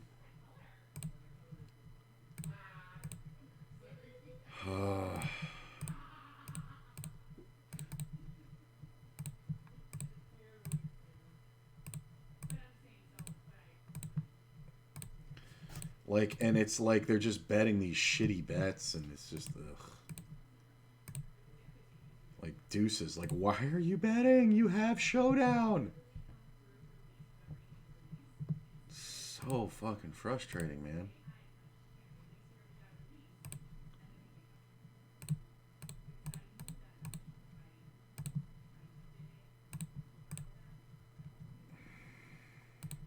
Misclick.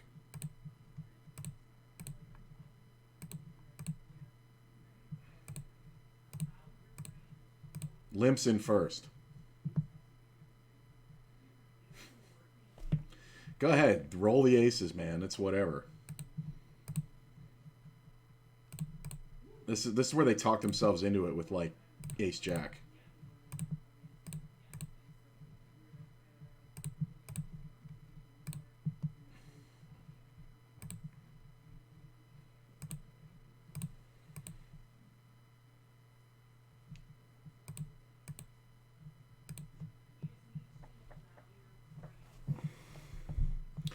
Trying to figure out what your opponent is doing, but they don't even know what they're doing. Exactly.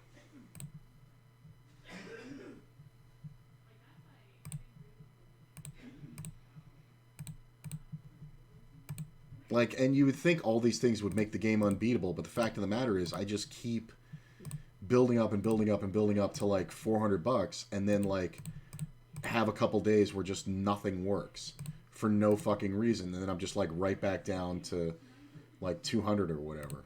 Like, these raises are not enough.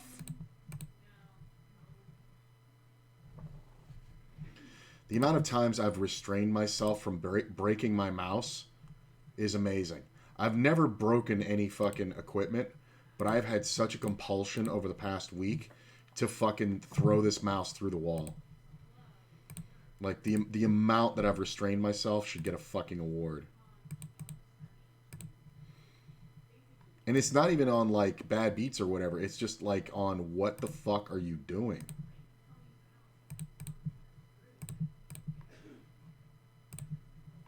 Like, I started using the check fold button because I can't take watching the hands I'm not interested in.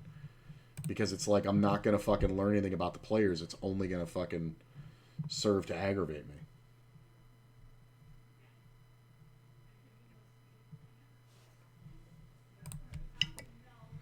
Could use a soda.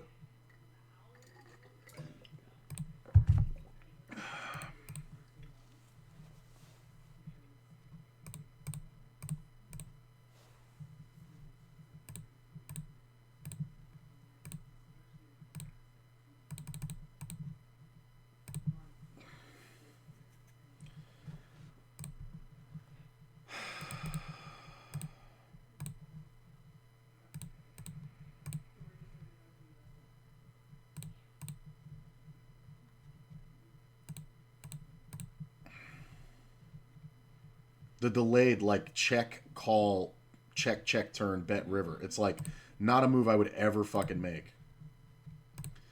Player cold called out of the blind.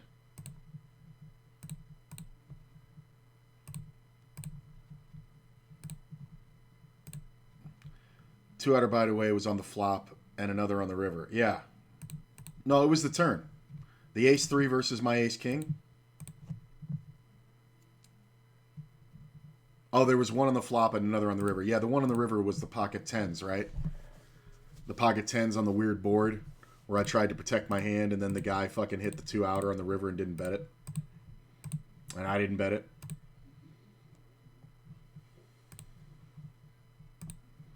Yeah, no, I remember that one.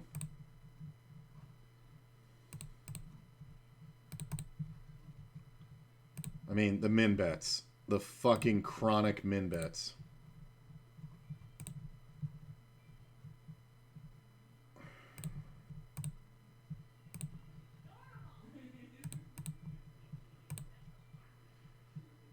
Just like, ugh.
Like what? Like it's just a flush always, right? All right. You want to play a big one? We can play a big one. Play a big one. Come on, little dragon. You have a propensity to do dumb shit. Come on.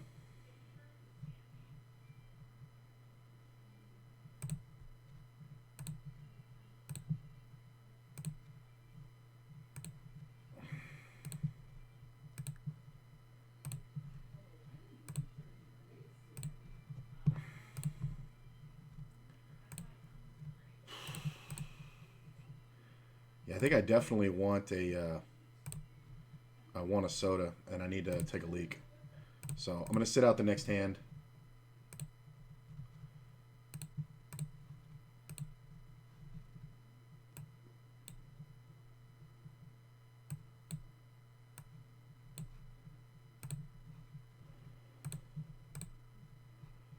So I'm going to sit out next hand, then I'll be right back.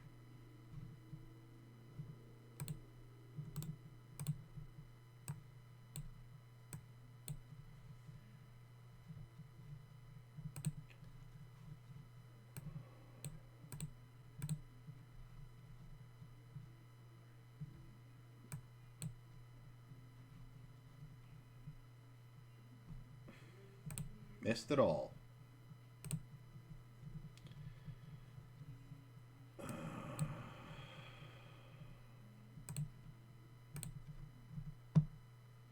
Nobody bet the draw. Like, I'm out of position, but dude, you're in position. You were the razor. It's hilarious. I'm gonna play. Yeah, I'll play this one. Why not?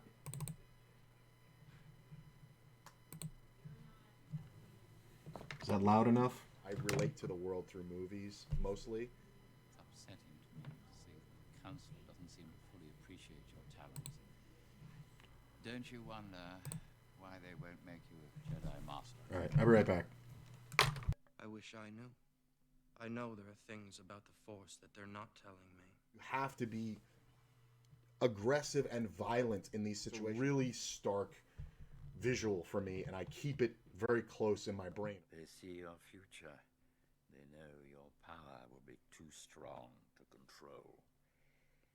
If one is to understand the great mystery, one must study all its aspects, not just the dogmatic, narrow view of the Jedi. You must embrace a larger view of the Force. The scene that pops into my head, if you remember the movie from the early 90s.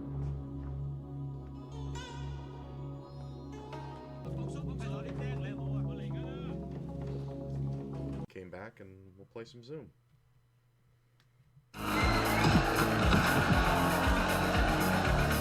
Just gonna go ahead and bet like we have a jack. Our opponent can have a jack here.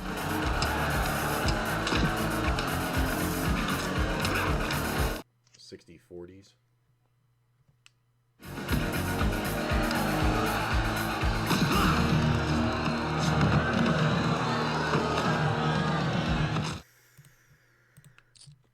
Might be going bet here.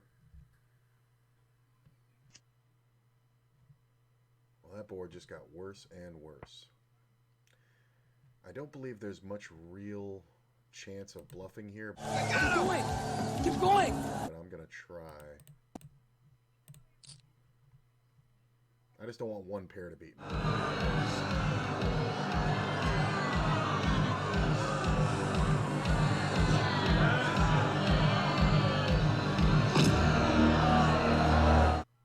Oof.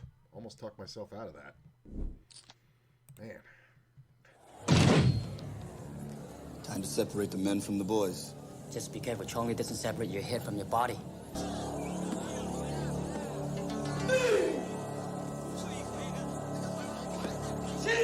Yep. That was a nice hand. I don't mind this so much. Pretty good. Wow. Next hand.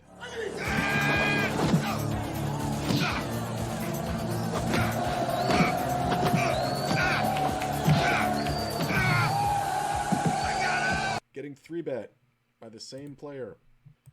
Gives up frequently on the flop. Probably floating.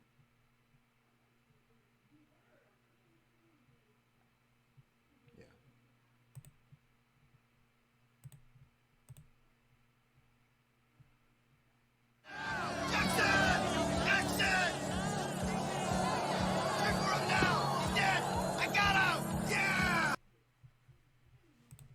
Pick up a 4.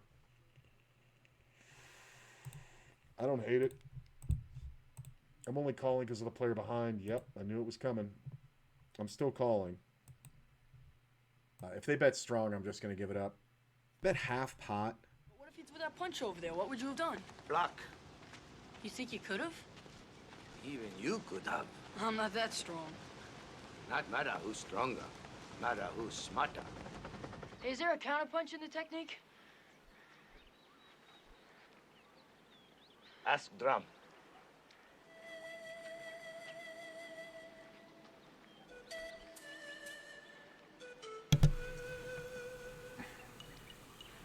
counterpunch was what I was just trying to do with that Jack 10. Didn't work. I'll go ahead and check raise this.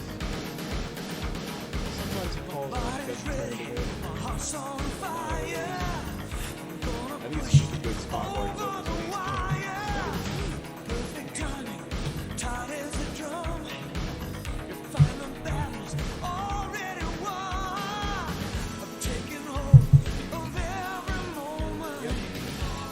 another case for that raising rule. Gotta kill it. Post big blind, wait. Sorry, too much going on.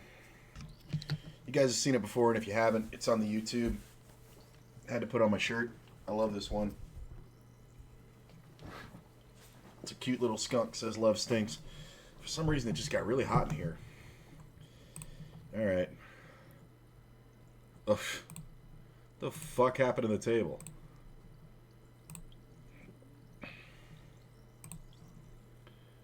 Well, there's plenty more.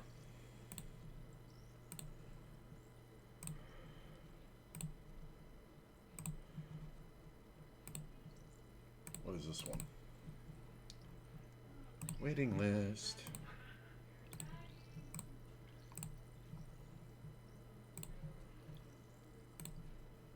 Waiting list, waiting list, waiting list.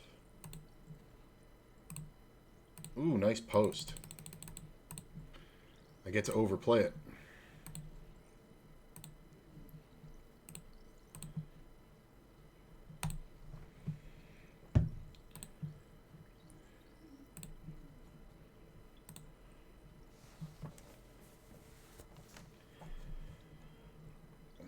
Yeah, we'll post there, fold there.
Nice.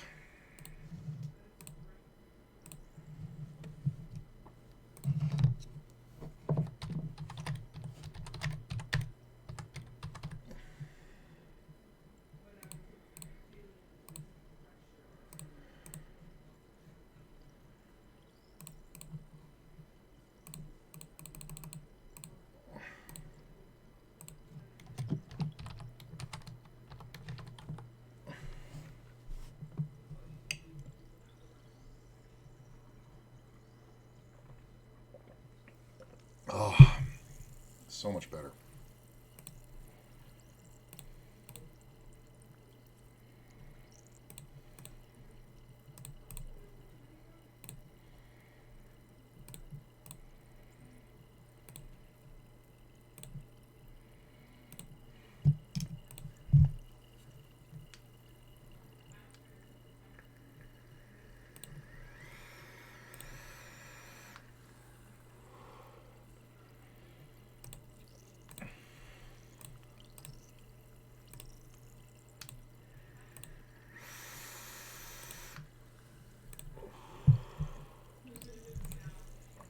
I feel like I should do some streaming that's not poker. Like, I like playing Hearthstone on stream, but I feel like I want to get other games and play those. Ace in the river every fucking time. Love it. Love everything about it. You didn't even make a bet that could make me fold. Like, why, bro? You bet 10 on the river. You could have just checked. You could have just checked. You didn't have to give me that last blind. You could have just checked. Like, you didn't have to do that. This is hilarious. Like, why? What? Like, if a flush card comes off, are you going to get paid? No. So take a shot and win the pot.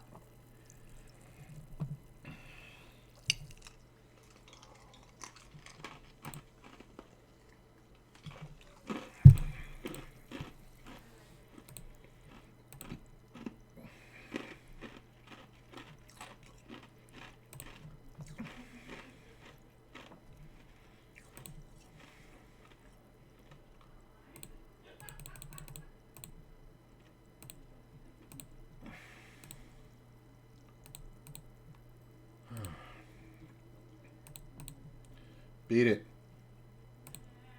Nice play. Just won all that money with the full house, and you just gave it right to me.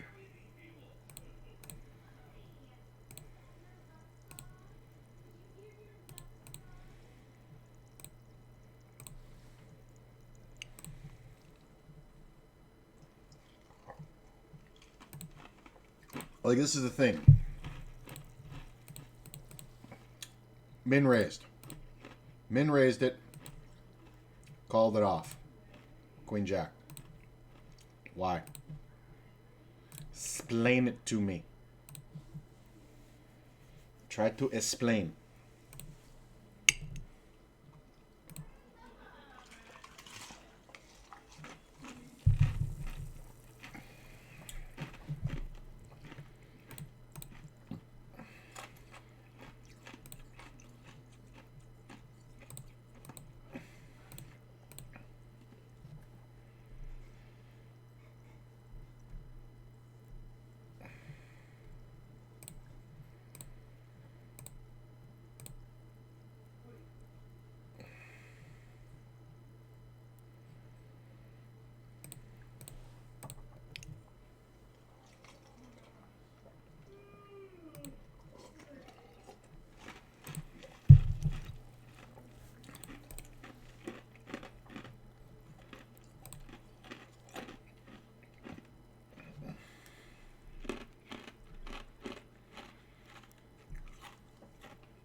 You guys are probably hearing that on the mic.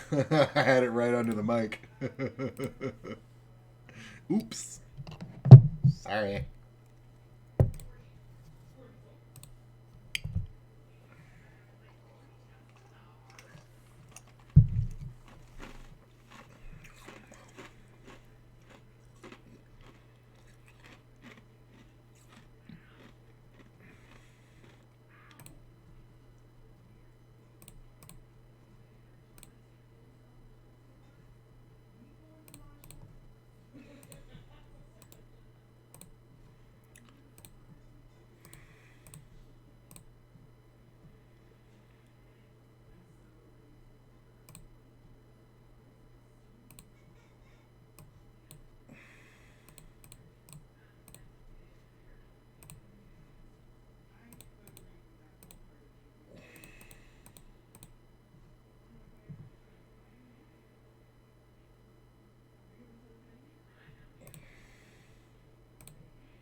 That's a pretty brilliant fucking card.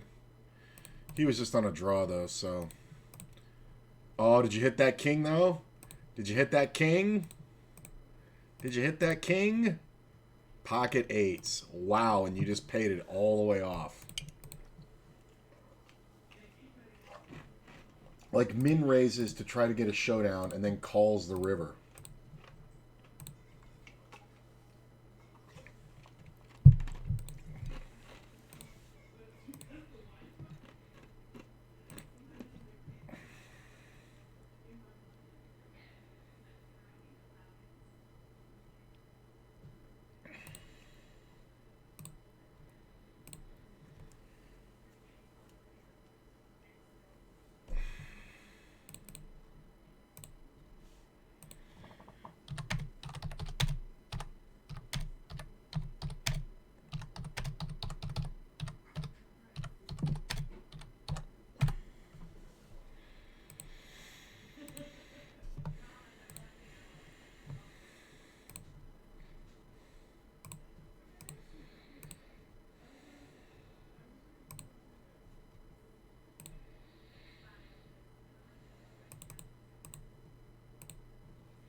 smells good.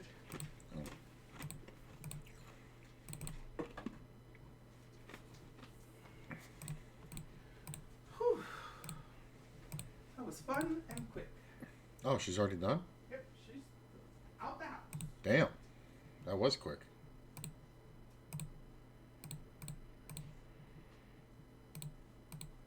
It was so fast that I'm like, like, is there something I have to clean up? Is there something I need to? And I'm like, no. She just wanted to get in and get out, huh? Well, she's got some work to do still, and she has to be at work at 9 in the morning. You know, she's the director, so she's got projects and shit coming up, and presentations, and What a river card. Was I actually beat at any point in this hand? Did this guy have like Jack 10 or something? Wow, he actually had the flush. Wow, that's hilarious. I mean, I'm not betting the river without the full house, but that is amazing. He had a gut shot and the flush draw and did not go for any kind of raise at any point. Wow. That's... He even limped that. Really, Pythagoras? Oh, that's a good flop.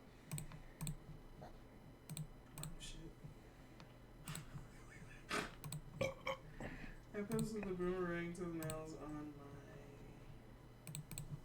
personal page.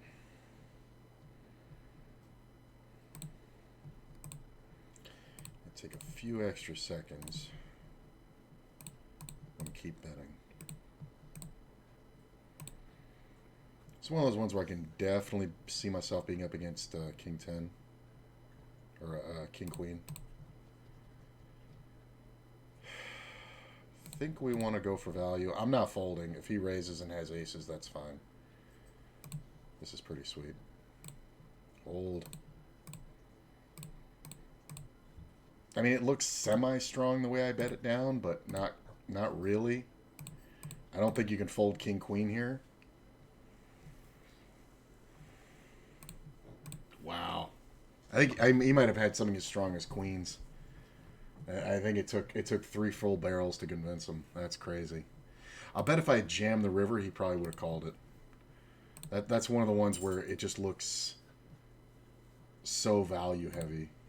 I think we want a 3-bet here. That's crazy. Right back up to where I was. Yeah, he might have had like queens there. Maybe jacks, I guess, but okay. 5. No.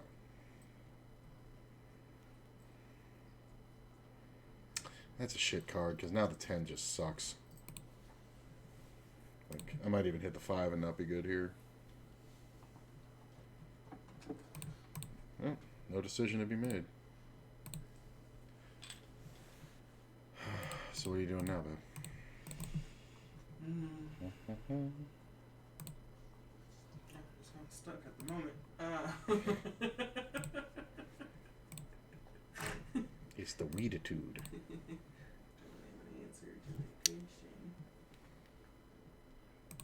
I need to go pick up my weed.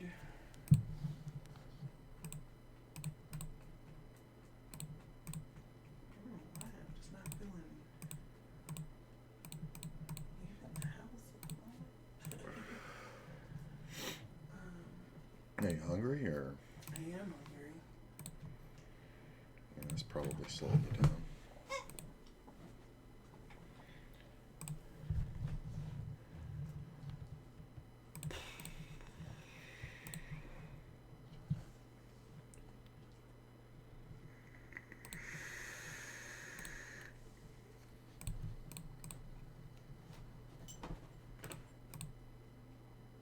Really? Oh, we didn't start till like 6 and we're done by 8. That's how a gel manicure should be, but we just be talking so much. And I even gave her the hand massage. Love this. Look at this. Check min raise me on the turn. It's just always a draw. Always a draw. It's hilarious.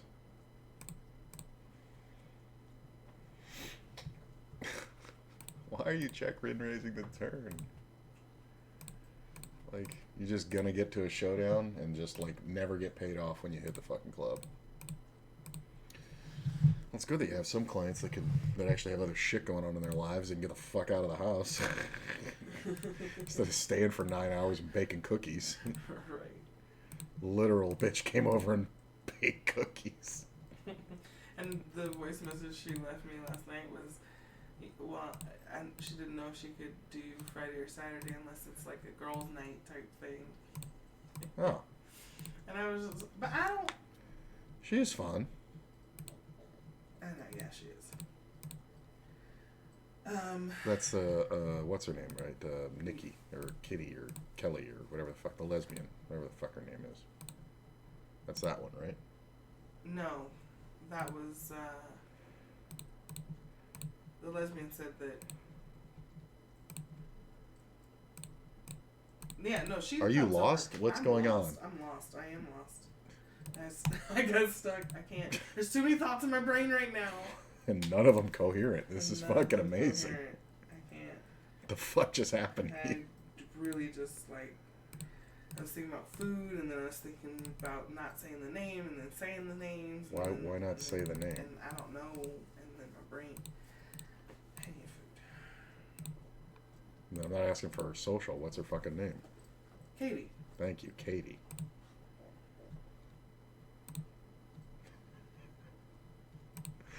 The fuck is...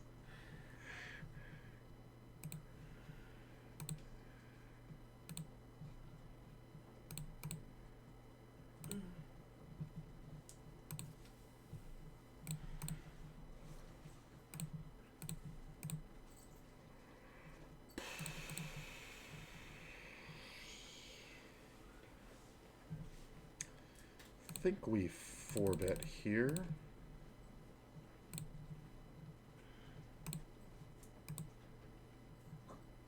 Yeah, I just kind of wanted to see what happens here. Yeah. I wasn't really thinking that I was going to win that one. I just wanted to call that bet to see if it got 3-bet. Or raised, rather. That's a pretty good flop for ace-king there. Although jacks is firmly in the range. I think we just bet. We kind of down bet. This player calls. I mean, it's just kind of whatever. You got a $1.38, bro. Sick play. Just paid all the way off. Love that.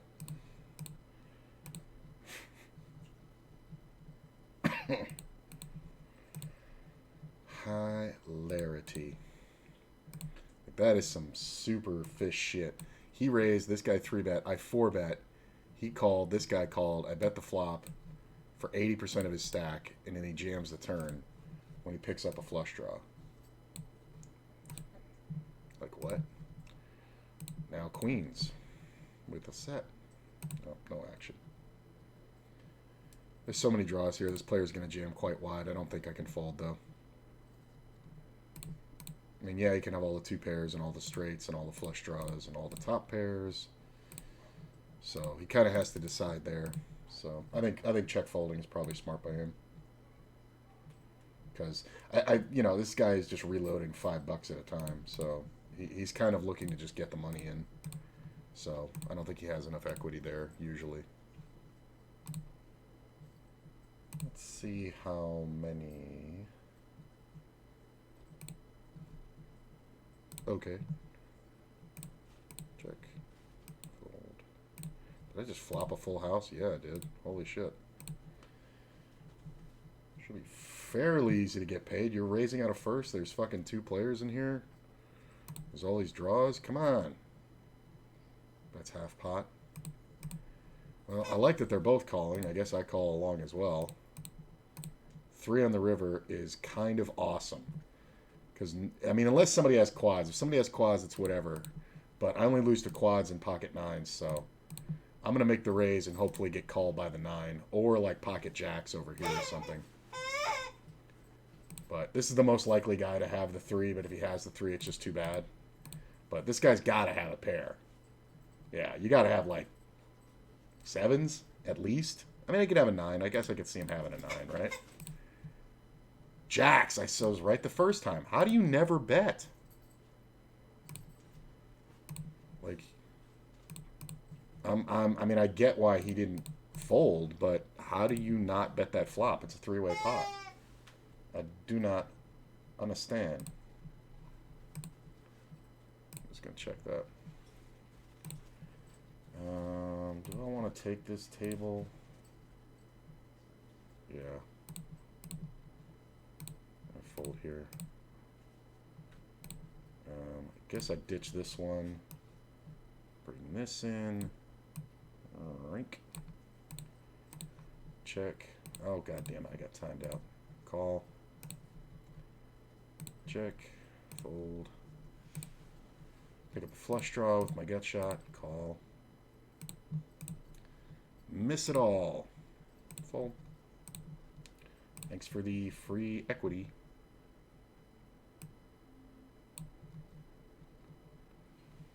My FICO score's gone up 20 points from September to December. You're welcome.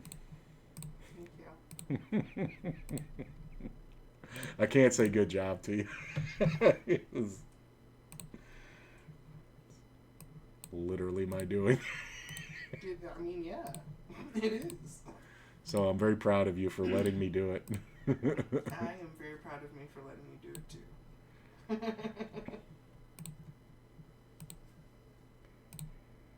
That's good though.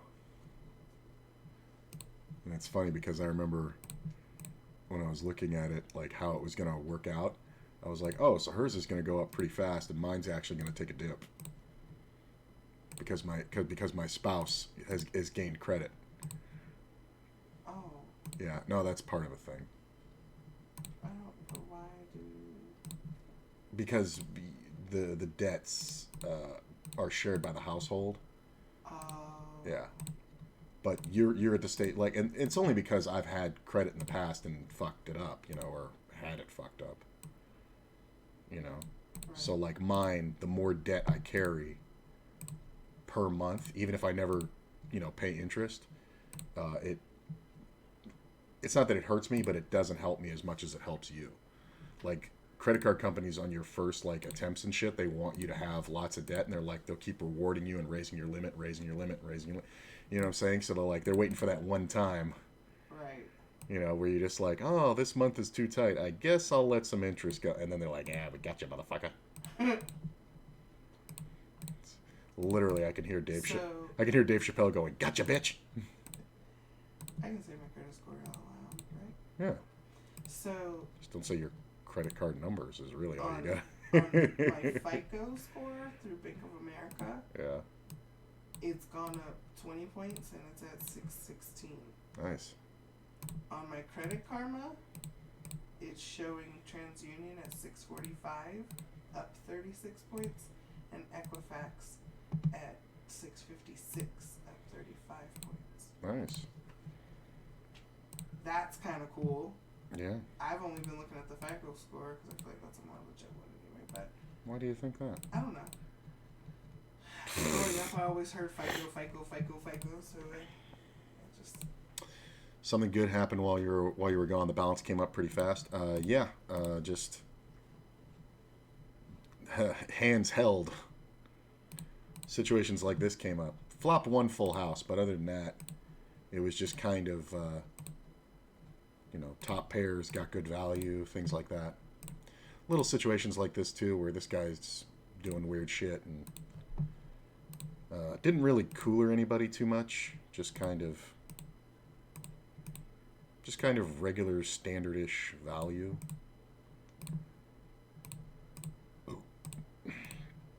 No real good bluff spots where I got too outed.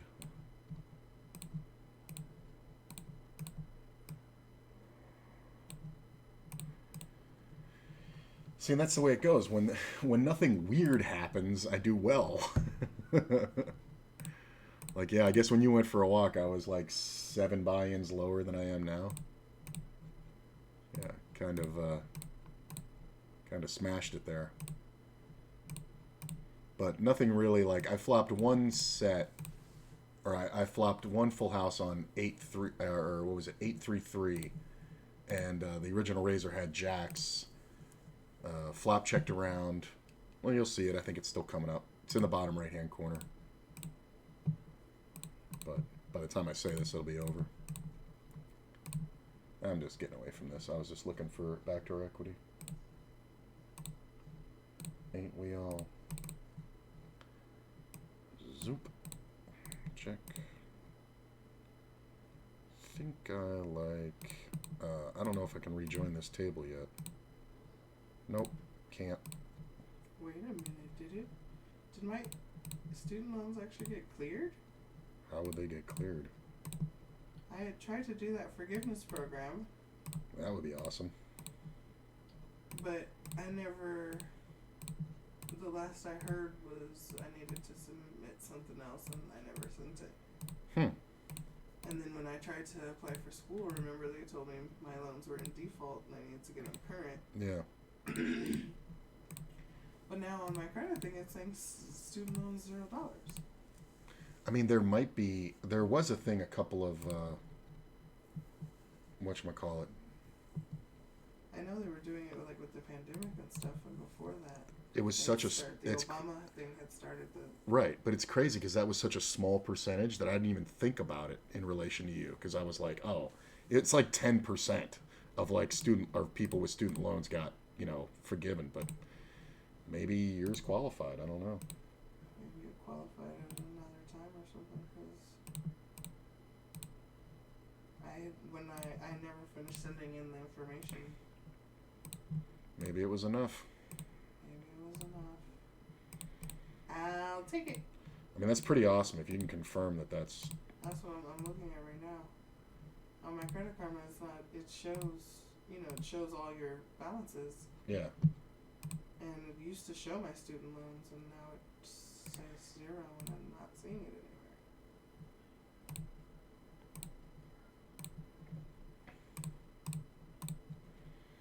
Yeah, Blades, it was like... I was at like I was somewhere between 270 and 280, so yeah, like 6 or 7 buy-ins. But it's crazy because if you can roll back from when you started taking a walk, it's nothing crazy. Like I was literally just doing everything the exact same way, but I just wasn't in wacky situations, I mean, it seems like it came up quick, but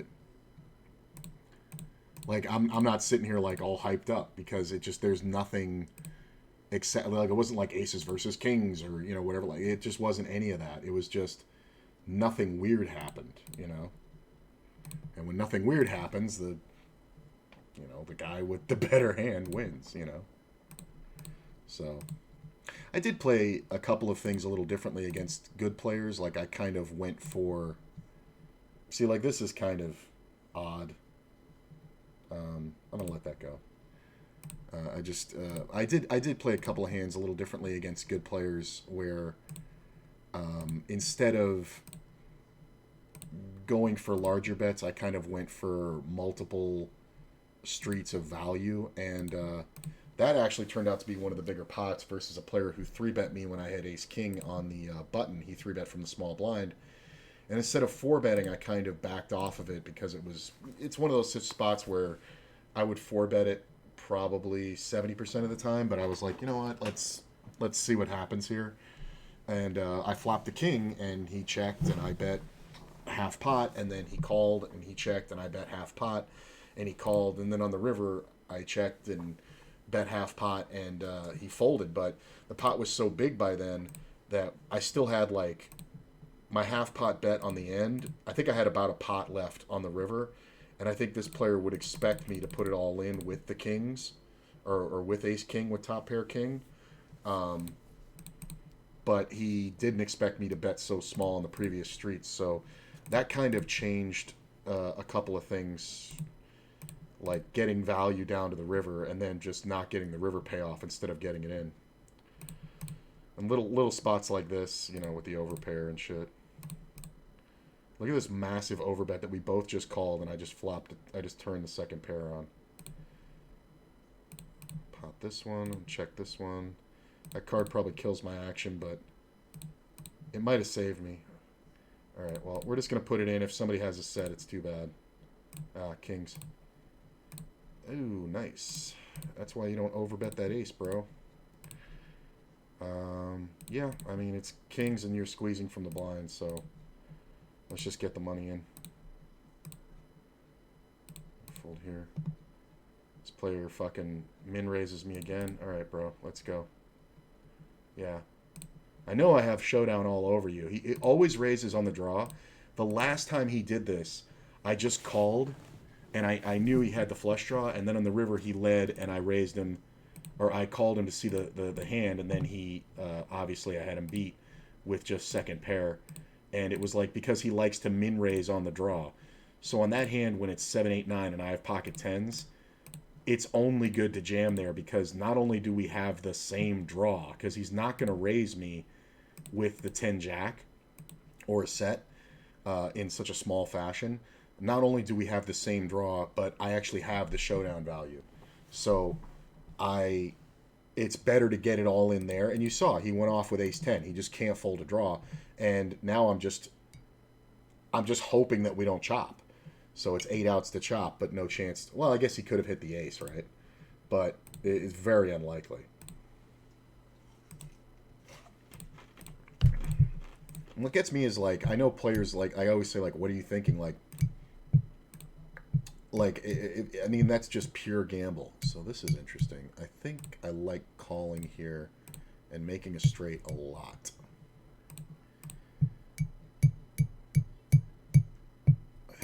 I'm just going to call. I mean, it's weird because Queen 10 is definitely here, but I don't know if Queen 10 is on that flop. I'm just going to call. Maybe the overcall comes and I win more. Yeah.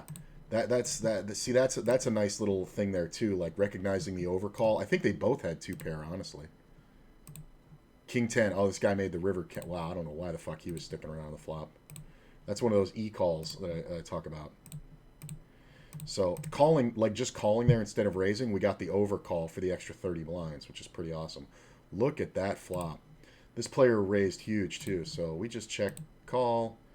Hopefully he doesn't have a flush. If he does, we still have outs. Call, drawing dead. Nice, thank you.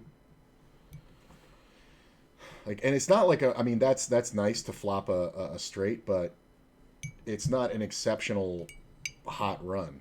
But now you're looking at 10 blinds or 10 buy-ins. You know what it is? I've gotten a lot of my better hands and a lot of my speculative hands in position, which hasn't been the case for the past week. And it's like, not only do you get to play more of those hands, but being out of position is just such a killer, man. Like, so you can see, like, having position is just so fucking important. It's a pretty insane run. So what's the opposite of the Hindenburg? If yesterday was the Hindenburg, what's the opposite of that for the thumbnail? So that card kind of sucks because I really got screwed here. I think I had really good equity on the turn, and I definitely just lost on the river. I was definitely behind on the turn, but the open-ender is insane.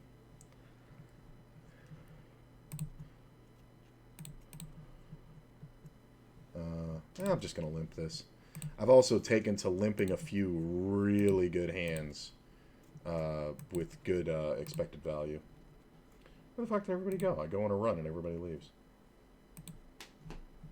There was like 10 people in chat when I was getting my fucking ass handed to me, fucking getting sucked out on every 2 seconds. Now I'm on a 10 buy-in upswing and there's 2 people in the fucking chat. You know, the ultimate conundrum. Nobody likes to see me win.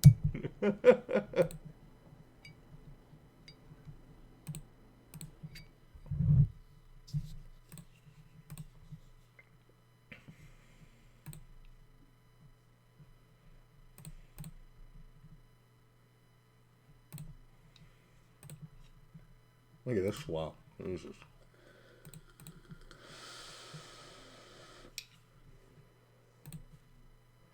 I don't know how to get more money in this pot. I guess we just do this.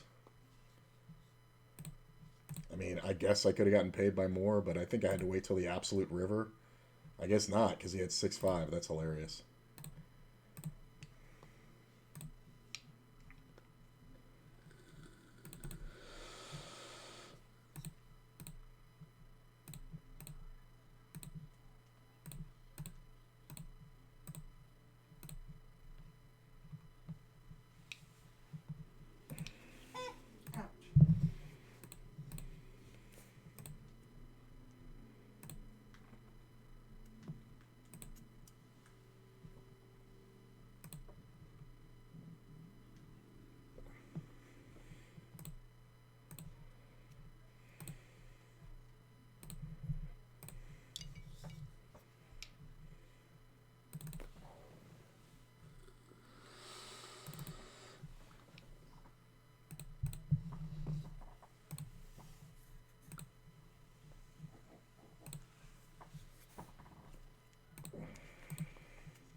Three.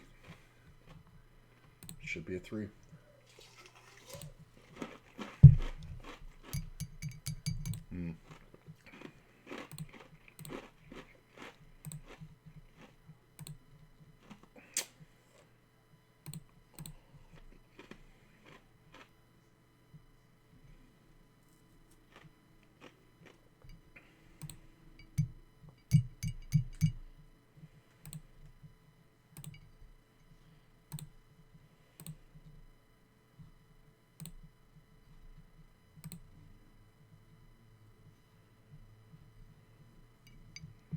One thing I absolutely hate about Global is they don't have any comparable tracking software to track even your own hands. And their version of a hand reviewer is about as good as memory, and my memory is the equivalent of upside down goldfish. That's funny. Yeah, you want to see what you get on WSOP? You get this, all the hands you've played on that table. But once you close WSOP, that goes away forever. You can request hand histories, but they're worthless. They're literally just every hand history that you've played, and you would have to do so much work to compile information against players. Like, there's no HUDs, there's no tracking, there's no nothing. This is just the thing where you can see the hands on the table. It's just for transparency, so that when the pot is shipped, you get to see the hand that the other player didn't have to show, but because you played against him, you got the showdown, you got to see it. Most players are wrecks, so I put them in a category and take notes. Good players because it's softer than ACR. Yeah, that's the thing. I mean, you can kind of, you have to kind of generalize players, right? Like you can see their tendencies and kind of figure it out, you know?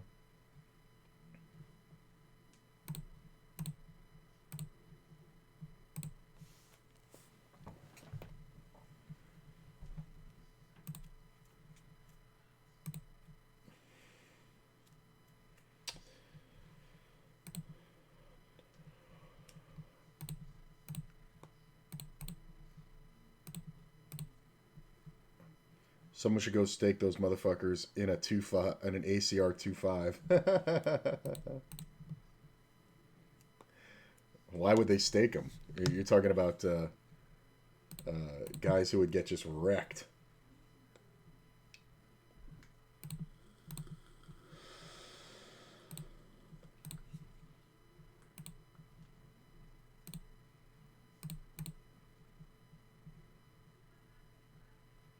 Oh, look at that river.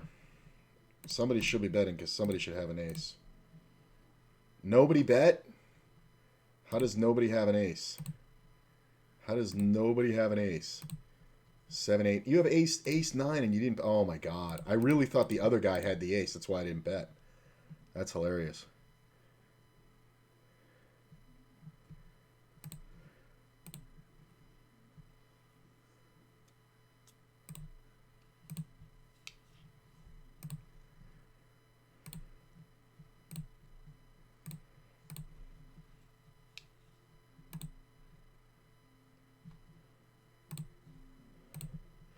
The Wright brothers are the opposite, maybe. What do you mean?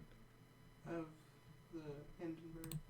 Oh, the Hindenburg. Oh, that's good. Oh, okay. That's a good one. All right, I like that. I was just thinking Goodyear. It's the opposite of the Hindenburg. It's good. Goodyear never crashed. If they did, they didn't kill 300 people. I guess I think we would have heard about it. And they weren't filled with hydrogen. They had, just hot air in them.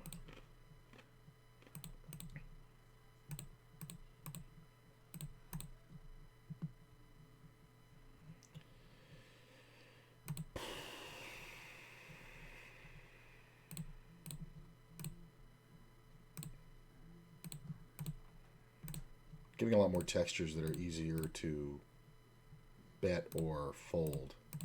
Like, I've been getting a lot of in-betweeners where it's like, or the planes used in World War II. Okay, that's a good one. Oh, the ones with like the faces painted on them and shit. Or Spirit of St. Louis, the ones with the pinup girls. I kind of like 910 a lot. That's a good one. Yeah, like that. What are they? The dog fighters, right? The like the green, army green with like the red face on it, or maybe modern day our fighter jets. Yeah. Top Gun. Put a little Tom Cruise on there. Did anybody see that Tom Cruise like the next Top Gun? It must have been a real piece of shit because Top Gun was like one of the best fucking movies ever made of the time, and I guess nobody gave a fuck about the second Top Gun because it came out already, right? It came and left, right? Elon Musk's rockets. Those things are the shit I've learned about Elon Musk's fucking space program. Holy shit, bro. Like, I looked into it because I'm of the firm opinion that Elon Musk is a fucking retard. But, he's just... He's not even, like, people say, oh, he's more Edison than Tesla. He's not even Edison. Like, he's co-opting other people's fucking shit, but he's just a fucking slimeball. But his rockets, there's this town, I don't know if it was a full documentary, but it was about 2 hours long. This thing I saw on YouTube. And there's this town where he wanted to launch the SpaceX program. So basically what he did was he bought so much land in the town that he became the majority owner of an entire town in like some fucking Midwest whatever. And it wasn't a small town. There was like 100,000 people living there, like, small in relation, like it was a rural area. And the idea for buying the land was that he was breaking so many government and FAA codes that he needed an area that he had autonomy in to launch his fucking stupid rockets. And what they did was they just put notices on everybody's door that this was happening, and it was like they had no recourse. There was no voting. There was no nothing on that. And you think, oh, what's the big deal? Elon Musk comes out and whatever, and it's like, well, the big deal was one of the things in the notice was, oh, don't worry, a rocket, the rockets going off will only be done at this time, and a rocket going off has a noise decibel level of something like 500 decibels, which is enough to shatter your windows. So your windows may occasionally shatter. Therefore, and we're not liable for that since it's noise and not what it's direct result of their action. And you say, okay, well, people got their windows broken. Well, that's not all. 3 out of 4 rockets were considered unsuccessful flights, and the 4th one exploded on impact. So there was so much ecological damage, it was insane.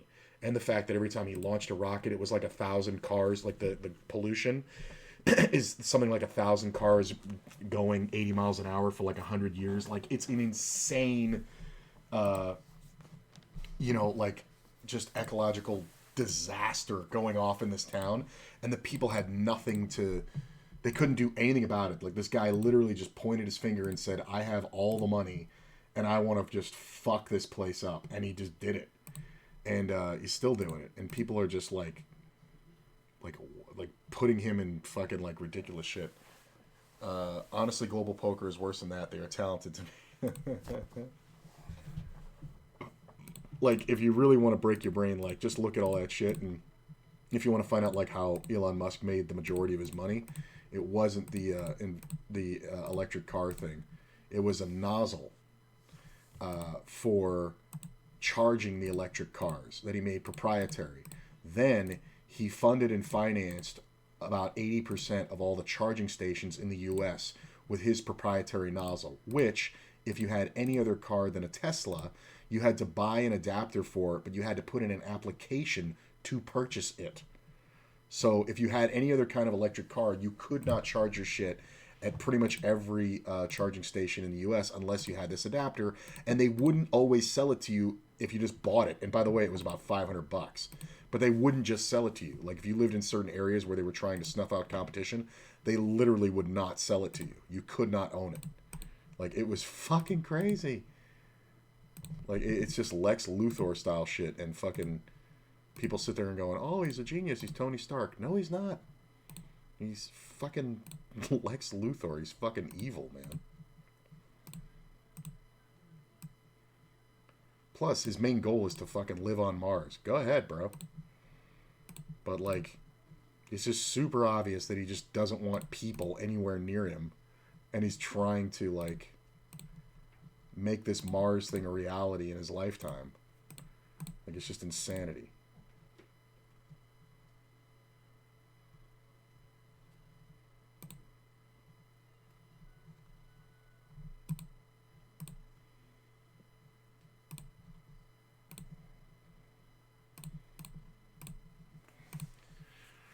Should be okay here.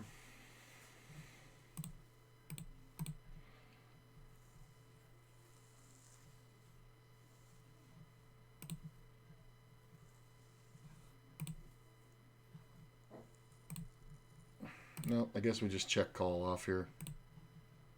I mean, if he's got a 9, he's got a 9, but what can I do? Sometimes people just bluff anything. Yeah, just a flush draw. Like, that's why you do that, is to get him to donk the last 20 blinds into you.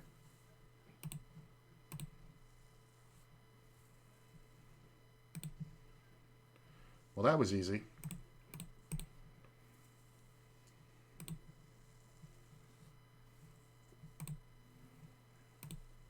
Just the overpair. So drawing literally dead. Like, I thought he was going to roll over a set of 7s or something.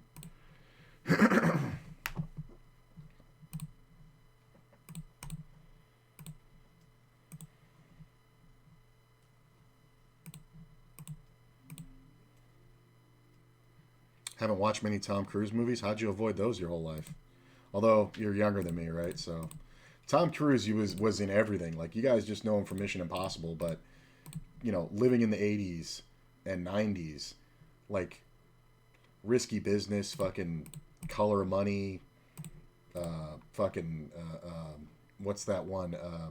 Jerry Maguire, fucking You Can't Handle the Truth. What's that fucking stupid ass movie? I'm gonna order Domino's. Okay. For myself. I might be able to spare a slice or two. Their medium pizzas are very small. Okay. That's fine. Brewing the plan in my head to like wait till you're done eating and then go to In-N-Out. And then you'll bring me home some In-N-Out too? No.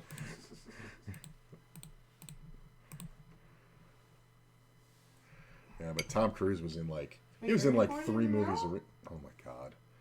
No, I hadn't planned on it. If I was, it's not going to be for a while because this glory hole fucker is going to hit me up. Oh. Is that honest enough for you? I was like, what? Oh.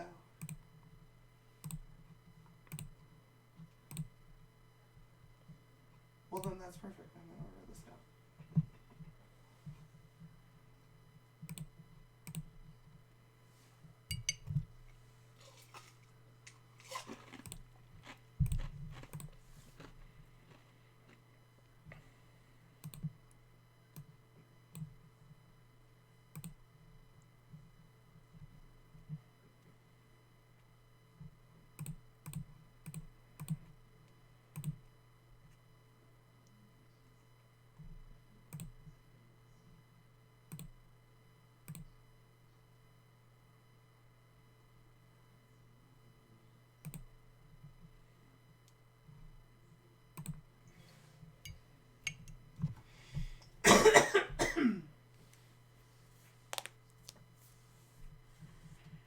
kind of fucking funny, actually. The Elon Musk rocket thing, he can afford to replace the windows, though. Yes, but he didn't.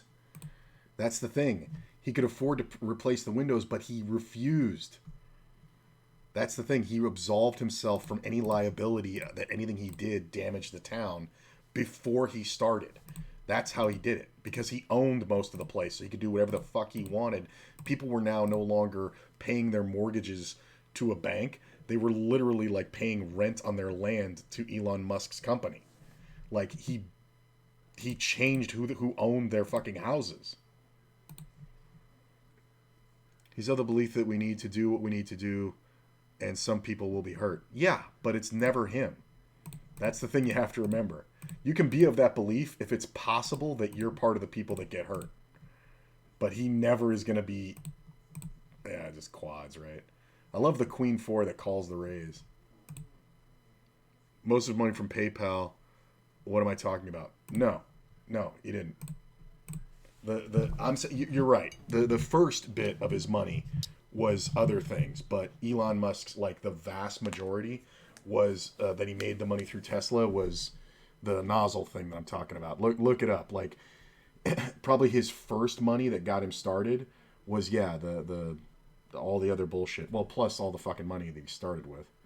But the unbelievable expanse and Tesla and all that kind of garbage, that comes from the proprietary nozzle thing and like creating a system where people had to pay him like ridiculous amounts of money to use his shit.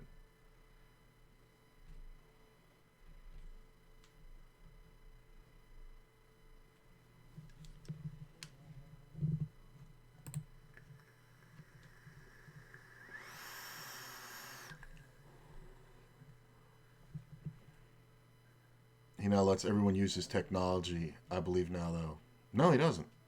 It's the same thing, man. He's still got the proprietary thing. Said in an interview that he was depressed because he knows he's not going to live long enough to see us reach Mars. Yeah, but that was after, like, many, many, many times where he thought it was. There's a great scene of him where he says, I'm channeling Carl Sagan. And he does Carl Sagan's... I guess it's a poem, but it's more of a prose, where Carl Sagan talked about how the blue dot, and it's this picture of the galaxy, and we're this little blue dot, right? And it's like, there's no this, there's no that, blah, blah, blah. Everyone who's ever lived, ever died, yada, yada, yada, they're all here, blah, blah, blah, blah, blah. The problem is he goes right to the end of Carl Sagan saying, we don't have anywhere else to go, so we must look to the future. And he interpreted it to mean that we have to colonize other planets and shit like that. But if you read the rest of that poem that Carl Sagan wrote, it says, so we have to take care of what's here now. We have to end pollution. We have to do this. We have to do that. And he goes off on this whole crazy jag about how everything that's being done to colonize other planets would destroy our planet. And we don't need to do it. It's just that it's not sexy and there's no money in it. So it's really funny. I think it's retarded is the wrong word for someone with an IQ of 160 in comparison. I think Einstein's was 180, by the way. Oh, when I say retarded, I can mean like your intentions. Like, how about this? Hitler was retarded because his intention was just the most insane thing I've ever seen. He's not dumb. I'll give you not dumb. But he's obviously a psychopath or sociopath. Just anybody who has that much money and can sleep at night, that's an insane person. Like, you shouldn't have $1 billion. How about this? You can have $1 billion, but every dollar over that you have, you don't think that's excessive? I've had this argument and people say, like, what do you want him to do? Give it away? Yes, I do. Because it's just hoarding resources and causing unbelievable... I remember years ago hearing about it, and I check in on it every once in a while. I think it was early 2000s. I heard the statistic that world hunger could be solved for $70 million. And I think the last time I checked it was like 2015, because they have mathematicians that do this stuff. Because the problem with world hunger isn't a lack of food, it's a supply line thing. You know what I'm saying? It's the fact that, there's trucks and trains and companies and, divides of water and things like that and trade tariffs and all this kind of stuff that all take money to get around. So starvation doesn't need to exist in the world. We actually have the resources to, the food to end it. But it would take, at that time, $70 million. And I think the last time I checked it had to have been at least 5 years ago. Yeah, we were in Canada, so it's at least 5 years ago. It was like $80 million. Now think about how much $1 billion is. $1 billion is 1,000 million. So if you have $1 billion, let's say it's $100 million to cure world hunger. If you have $1 billion, you can do it 10 times over and just cure world hunger. That's all it is. You can create fucking new supply lines. You can do whatever. But meanwhile, people starve to death all over the fucking world every fucking day because these motherfuckers don't care.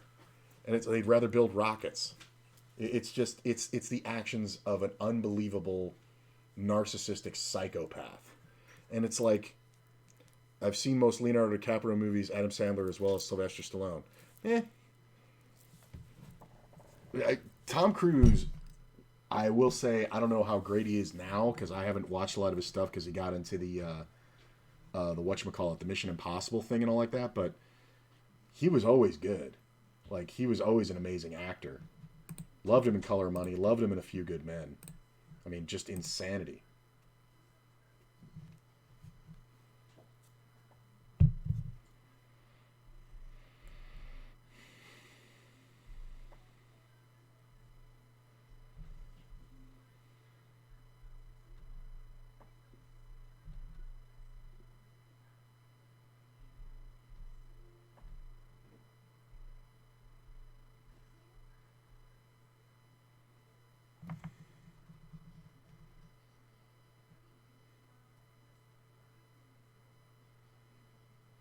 What do you mean he couldn't afford?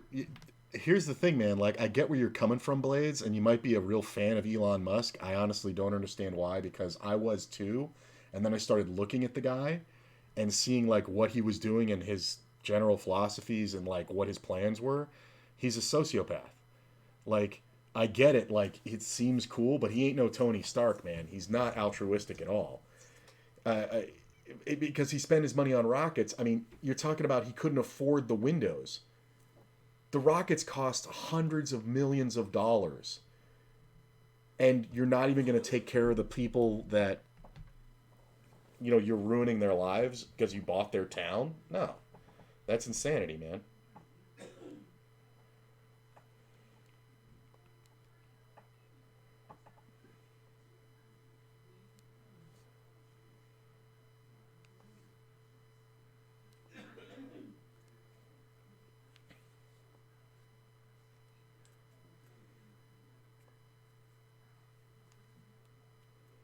Sorry, I'm looking at something on my phone. And I kind of want to hear how you respond to what I'm saying now, so I'm just kind of chilling with it. I wonder if I can... No, I can't do that. I don't have a Zoom cam yet.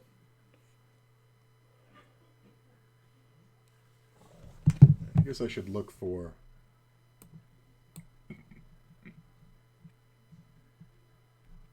I'm going to see who I should host. Well, that's who I'll host.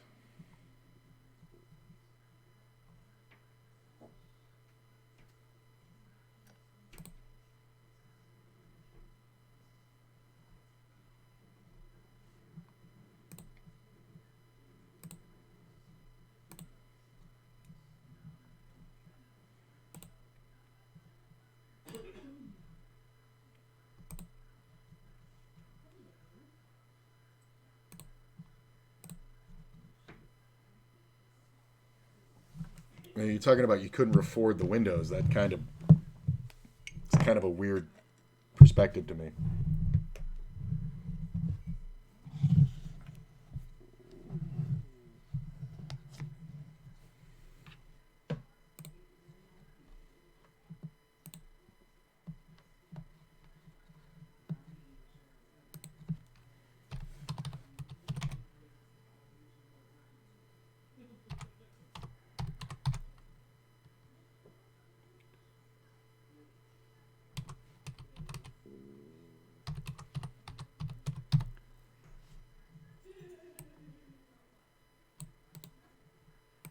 Yeah, I think I'm going to end the stream, guys, because the conversation's not going back and forth too good. So, picked up about 7.5 buy-ins today. That's good because yesterday it ran completely horribly and I lost 7 buy-ins. So in the past 2 days, I'm up half a buy-in. So I'm very happy about it. That's fine. I may be back later, but I do have a couple things I want to do. And if not, I'll see you guys in the morning for the Wake Up With Me. Thanks for coming out. Appreciate you. Stay for the host.